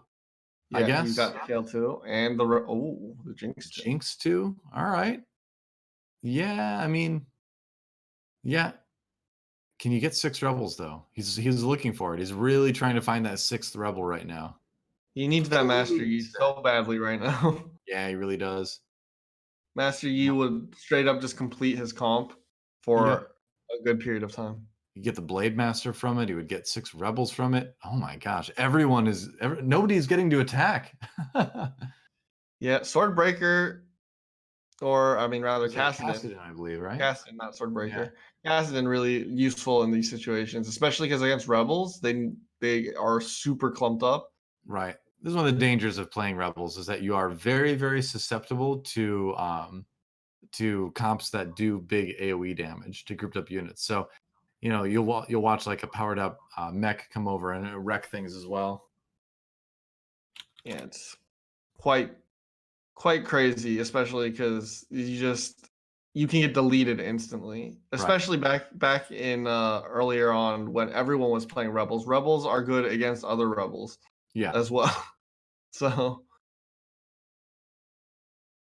okay, so a little bit more of a traditional rebel setup now. He's got the GP out in front. The kind of exciting thing is that he does have a Nikos as well. So as soon as he can have the opportunity, he will probably use the Nico on like the Gangplank. Right. Debated putting the Runins onto Jinx. Generally, Runins on Brawlers is not going to be as effective because they're already spreading their damage around via the Brawler ability. So holding off on that, and it's like we talked about earlier. You're about to complete the Runins, and then you're like, wait a second, this could be a Quicksilver Sash still. You know, or this could be something else. Maybe even a Zephyr late game because he's got the components for that too. So yeah, I think it's better to hold until after Raptors. Kyun goes straight for the Asol. Yep. Looking like he just wants the value and the gloves, also denying it from all the other Rebel players in his lobby. Right, could have been the Quicksilver Sash for him actually. Yeah. What did Crone grab? That's the question. I didn't see it. He grabbed a glove. He grabbed the gloves. Okay, so he's got QSS now. All right. I think he's just replacing the graves here. Hope maybe, or just selling it. I think because he definitely does want to. Oh, never Now mind. he You got replaced the Graves. now you got the MF. He's good. Yeah. Finds a So master he could. U2. He definitely wants a QSS here for the MF, if not a trap claw. Yeah, the question is, does he want to give up more of his front line? I guess, but we'll see what he builds. Going back to Kyun, who is playing Mech Infiltrator as usual, did find the Quicksilver Sash for his mech. So pretty awesome mech items right now in the Bramble Vest GA and QSS. Pretty awesome Kaisa 3 items too. This is where it comes together, and he's even got the Kale Infiltrator Kale in the back. And the Kaisa gets stunned by GP ult. Dies instantly. I think I'm Crowan is going to take this one easily for. That's what I'm telling you, man. That GP when he found that, I was like, oh, dude, it's on now. I think when it comes down to it, GP is probably the best rebel you can make. Yeah, if you he's can make also him just into a really rebel, good for the comp in general. pretty ridiculous. Yeah, I guess Kale's okay too. I mean, he already got nerfed, so imagine before when he did way more damage. He got nerfed, but I wonder, if he was able to stun the Kaisa, I wonder if he found the faster impact, because faster impact basically makes his ult an instant cast. Yeah, it's 0.3 seconds. Yeah, so I wonder, I didn't see that part of the fight, but if he's stopping the Kaisa from attacking, I wonder if he got that, because the Kaisa attacks really early, generally. Runs into Anye's Brawler Blaster with, again, that Aurelia adaptation now. Yep, Aurelia just seems Brawler Blaster Aurelia just seems really strong overall. Yeah. Aurelia. I don't know. We need to find a catchy name for the comp. Wow. Naming has never been my strong suit, to say the least. Demolitionist is so good. Oh my gosh. All right, Anya takes another bit of damage.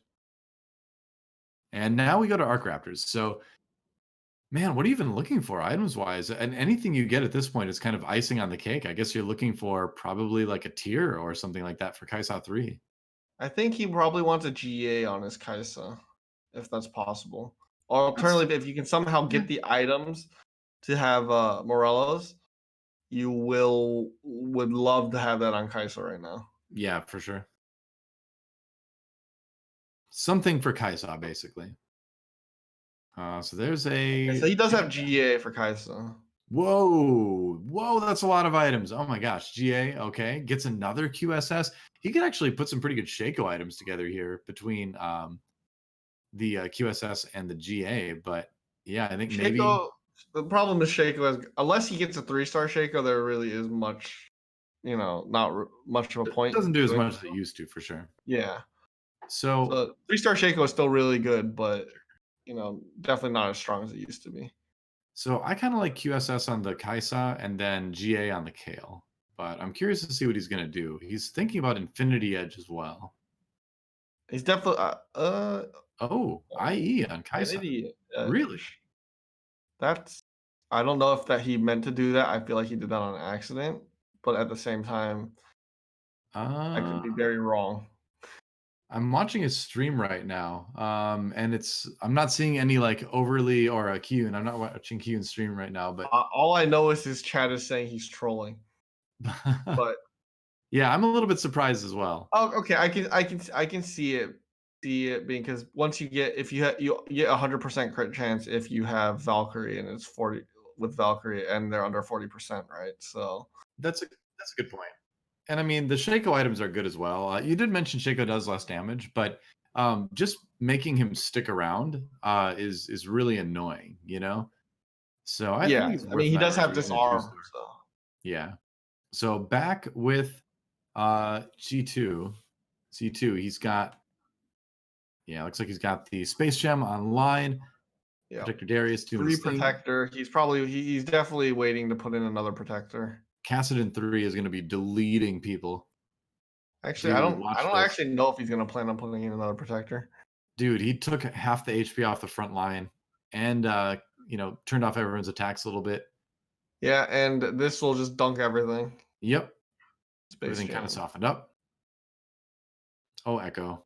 It doesn't matter. Oh, the Echo is gonna ult so many times. You can stop time, but you're only delaying the inevitable. More or less. Xinjiao 2, getting close to Xinjiao 3. Pretty close for a Con 3 as well. So this comp just keeps getting he's stronger. one away. Yeah. Yeah, and T2 actually committed to the Space Jam comp super early. Managed to find a Jarvan, actually. He's playing 4 Protector now.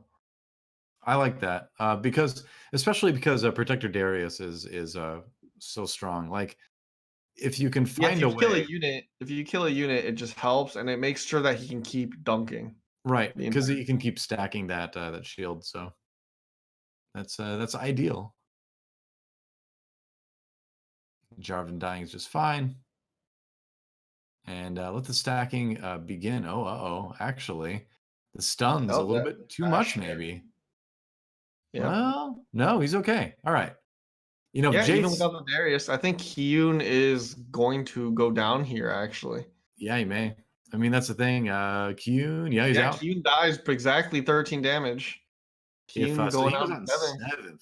Yeah, back out in 8th, unfortunately. And with that comp, if the Darius doesn't dunk you, the Jace will. So you see this right here. Chizu is looking at that protector. I know you can tell. Will it get denied is the question. Because if he can make someone else a protector, like I didn't see how many items he had on. If he can, if he can make 6 protector, it is really scary. Yeah, or even get to replace. All he has to do now is find another protector, which I think is Nico. Yeah. It would be Nico. He'd have to find the gold level to 8. He'd level up to 8 and then throw in Nico would be pretty scary. He probably has the room to do that, I would say. Yeah. Otherwise, the alternative is, for now, you just get to replace Jarvan with a unit you like more. Yeah, like a more second or less. Rakan. Yeah. Yep.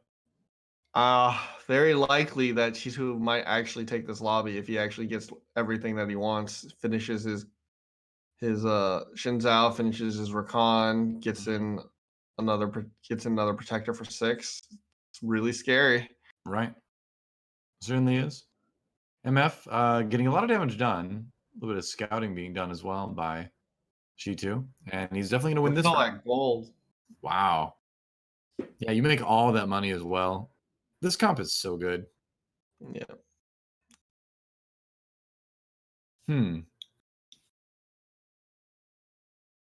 All right. So, yeah, like you mentioned, right now, just working on his best to save up to 8, find that 6th protector. Hitting the stretch goals today. More or less. I do think it will be it was definitely going to be a top 2, if not top 2. I've never seen anyone get to 6 protectors with this. That's crazy. He's managed to hit his Jace, so it's already really, really strong. To not get top 2 would be very, very disappointing. Yeah, I think it'll be hard for him to do less than top 2. The only thing that would really contest would be like maybe Brawler Blaster or something like that, but looks like he is okay. But yeah, he's definitely looking on track to win this one. Oh, it's a triple item cane. Triple item cane. Wow. Demo spat and 2 trap claws. Those trap claws are going to be so helpful for him. Yeah, so you can do a number of things with this. You could put a trap claw on Xin Zhao to make him annoying. You put trap claw on Ashe, so anyone who jumps on her gets stunned. Basically, this just all helps set up Jace and Darius better for dunking. More or less, yeah, for sure. The demo spat, though, unfortunately not super useful. Hey, who knows? Maybe you get another demo spat and then you're good. Or maybe they don't really help with units that already have stuns, so maybe if you find a gangplank and then you go for demolitionist instead of 6 protector, but That's kind of a crazy idea, but who knows? Well, he has found his last protector, so Yep. now we have 6 protector. Wow. That's going to be insanely strong. Let's see what Crowan's up to right now. Crowan still playing the Rebels comp, still rocking the Rebel Kale, but now he's got the Jinx. And all right, Cloak does slow down the Aurelia a little bit on the other side. Double Hurricane. GP. Oh, that GP ult though. The stun. Demolitionist gameplay just basically becomes like MF ults versus MF ults. one of those MFs is 2-star, but Jinx wins anyway. The opposing Jinx, the red buff Jinx. Yep. Homeland actually going out in 7th. I mean 6th here. Yep. So a little bit of a rough ending for him. Yep. Two more Kales. Probably buy both. I would buy both of those Kales right there and just throw in the Kale. Just a second Kale. Yeah. Yeah, I think he goes for the GP. Yeah. Because like the other Kale is not gonna help you that much, but hitting a GP2 would be like GG, man. That's game over. Yeah, possibly, or at helpful. least. But we're gonna see how Crowan does here against the strong Space Jam comp. Without the red buff on Jinx, I think it's gonna be really hard for him to beat this. And, it's just not even close, especially because Darius just gets like his entire health bar back. Yep. Crowan out in 5th. Oh, so unfortunate close. for Crowan, ends up probably going against the strongest person in the lobby. Yeah, I would say so. Meanwhile, melee between 2 of our Chinese players here, and once again the Jinx with the red buff, triumphant. Anye putting the blasters together. Yep, and Zhang goes down to 3. Yep. I'm pretty confident at this point T2X is just gonna take this whole game. I think that is quite likely. That comp is just ridiculous. So I like what Anye did there. Swapped out his Blitzcrank 2 for Blitzcrank 1 in order to get the Zephyr back on his bench. That lets him be very reactive. And ideally, one round can make a huge difference. Yeah, the trouble is that with this Galaxy, you're just not going to have a lot of space for Zephyrs on people. Yeah.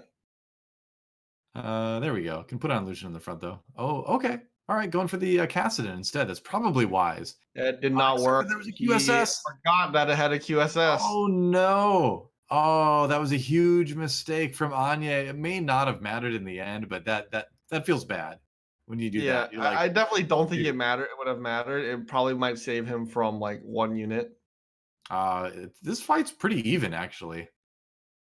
But not even enough. But you do wonder if a QSS on the right target might have actually made a difference there.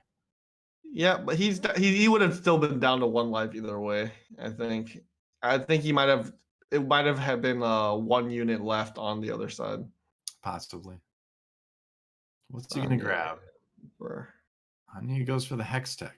Okay, Hextech Gunblade. Looking for a little bit of healing to add on to some of his damage. G2X, I think, is just trying to complete an item here with going for the. Yeah, I'm trying to remember what he had. Let's see. Well, I guess we won't see, but all right, Lucian 2. There's a Thresh. Oh, and dropping the Malphite 2 as well. Again, and not going to make a big difference compared to. Yeah, he's trying to really play off the reactability to use your Zephyr. Looks like, I think it was a Gunblade completed on the other side too. I think it was on the MF. Where's the Zephyr going to go? He's gunning for probably the MF, but no, Cho'Gath. Cho'Gath. Okay, so the Cho'Gaths Zephyr each other. Here comes Vi. Rebel Vi is certainly scary. Oh, MF gets knocked up. Yep, that's right. And Ine will take this fight. Okay, yeah. And yeah, we'll go down. That is it. So despite the Zephyr tricks, Anye is out now. The 1v1 between Chi2. You just have a random demo spat on a Nico in the corner. Yeah, well, you do what you can. That gangplank, though. Let's see. Inês trying to avoid Blitzcrank hooking the Nico. Yep. I would too. And he's not going to. Okay. So that is good. It's going to hit. I do think here, though, G2X is just going to take it. Yeah, I think he's just going to Strong. wreck him probably. Yep. MF not even hardly denting the Kassadin. Oh, and Jace comes in. So yeah, that looks like the end of that fight. And it's probably enough to no, it's not quite enough to finish up Ine. 1 HP remaining. HP. One more fight, one more item to be gotten. And it's a red buff. Really don't think it's going to make much of a difference, but we'll see what happens. I mean, if he had another Jinx too, I would totally swap the items and get that red buff on her. I guess there's already a red buff on the MF though, so it doesn't really matter, does it? It's still a little bit better if you have it on more. I guess it doesn't really make too much of a difference. I thought he didn't have any other red buffs. Since he does, and it's on a blaster, there's probably not a lot he's going to gain from this. It's just very difficult for him right now because of the fact that Darius is just going to run over their entire team. Yeah.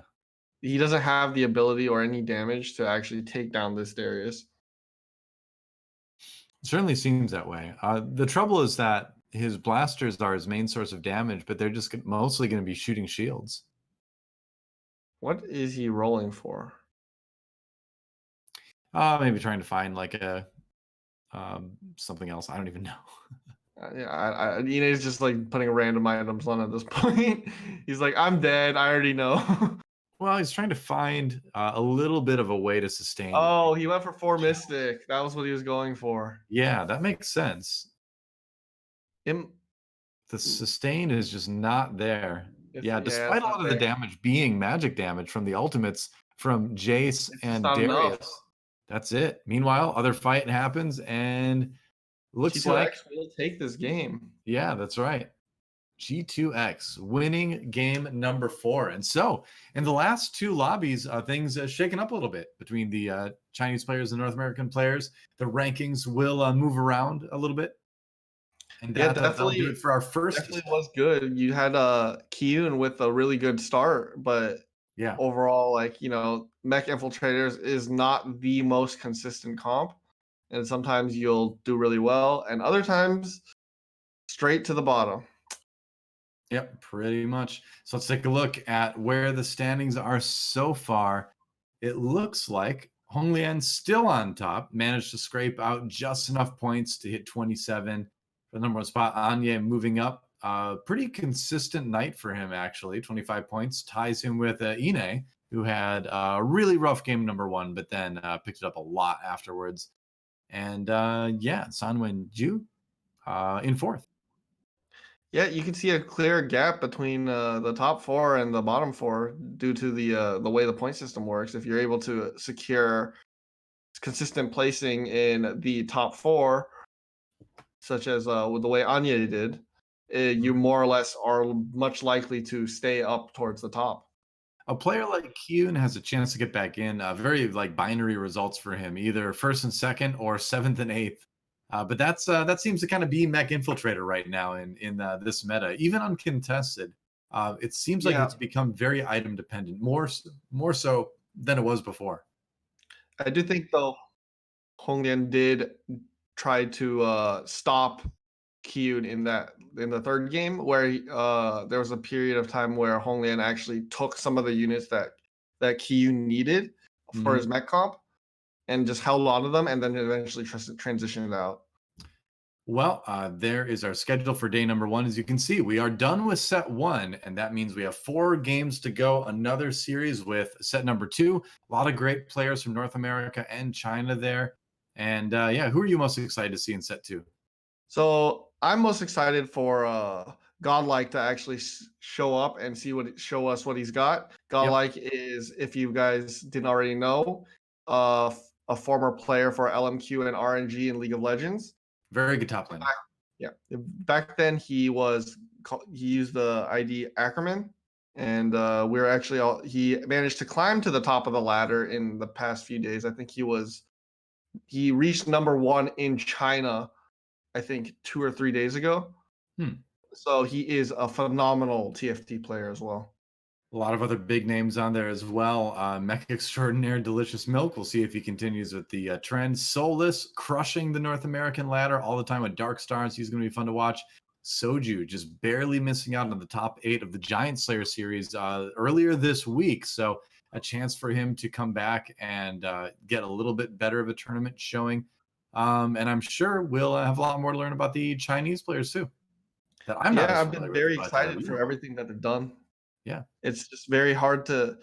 They've brought out a lot of new strats and just more or less, open forting. You just haven't seen it. That's right. So we are going to send it over to a 10-minute break, guys, but don't go anywhere because when we come back, a new set of players, a new set of 4 lobbies here at the Starside Invitational. It's a great night at TFT. Thanks for joining us. Don't go anywhere. We'll be back after 10.